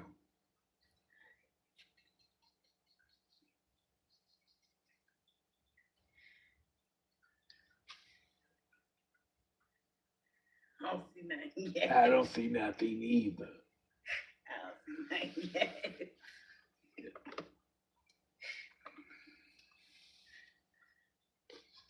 Bullshit. Talk about you see the hell. Documents show the incident happened on December 2nd. Diggs' lawyers just appeared in Dedham District Court over fighting. Oh, I see something. Oh, good. Oh, you see shit over there. I see something right to resolve the dispute. The judge says she is taking it all under advisement and will make a decision shortly. You see anything in front of you? Diggs is expected to be arraigned next month on January 23rd. That is 2 days before the AFC Championship game. In a statement just into the Boston 25 newsroom for the Patriots, they tell us the New England Patriots are aware of the accusations that have been made regarding Stephon Diggs. Stephon has informed the organization that he categorically denies the allegations. We support Stephon. We will continue to gather information and will cooperate fully. According to details, Oh, God. the complaint states that Stephon Diggs' personal chef is claiming that she got a call from Stephon Diggs' girlfriend, which is Cardi B. And apparently Cardi B was telling her, hey, nigga, you don't need to do this. You don't need to call the police. It's not that big of a deal. Now, according to her, she got reported of messages of Cardi B trying to give her hush money or trying to silence her, trying to get her not to go through with this. Which ultimately, bruh, but after hearing about this, Stephon Diggs is the dumbest person on the planet. Because if you're already going to the extent of trying to get this shit hush money and trying to pair it off not to come out and not to say anything, then you should have just paid her what you owed her in the first place. Right. The only reason why she went to the police, or the only reason why all of this even happened, is because you didn't want to pay her what you owed her. You wanted to nickel and dime as a man who's worth almost $100 million. You didn't want to pay her for a week of work. You could have avoided all of this by just paying her. So apparently, Yeah, he gotta be dumb as shit. He ain't pay her. So he told her, no, she has to go. She has to leave. Right? She has to vacate the room she has in the house. But he gonna try to bribe her and pay her. So he told her, hey, all right, this meant, because he didn't need her for a week, that she would have to vacate for a week because he was having house guests. He told her to go home. And she said he did not provide any financial assistance for her flight to which was in front of me. That is where she was going to stay with her friend. She said that since she did not actually send home for a week, she should still be paid her salary. She said that is the standard for this type of work arrangement unless the employee asks for time off. After the alleged assault on December 2nd, Adams left her position and left the residence to stay with her friend. She said that on December 9th, she returned to the house to get her property at that point. So 7 days after the assault, now Stefan is coming to his, he's coming to his mind now and realizing this could end really bad if I don't make this chick happy. So he tries to do something slick. Okay, so when she returns, he tells her, hey, take up the monetary issue with my assistant. So she hits up this chick called Melissa. Hey, Stefan just told me to hit you up for me to get paid. He owes me my money. She then tells her, hey, he requested that you sign a non-disclosure agreement. You sign an NDA before we can pay you your salary and what you work for. Of course you didn't sign. Now, why would you sign that, right? Right. Listen, I'm a sad son. it's completely separate from you slapping her up. All right? You owe her the salary. You don't owe her. You put your hands on her and slapping the fish out of her or straining her. So obviously she declined it, she turned it down, and now we're here where she's suing. So Stefan Diggs' charges are kind of complicated, so let him explain exactly what he's being charged with and why he was charged with two, and what time he's facing. Brought to it, we want to enter in WBZ legal analyst Jennifer Roman here to help us make sense of all this. Jennifer, first things first, we have a felony charge and a misdemeanor charge. Can you explain each one or both? Download the Alibaba.com app and unlock factory direct sourcing, reduced costs, and an on-time delivery guarantee. You asked for more ways to create, so we made a major update. Sleep printing is now live. Lay down. Sure. So the felony charge would carry with it a much more serious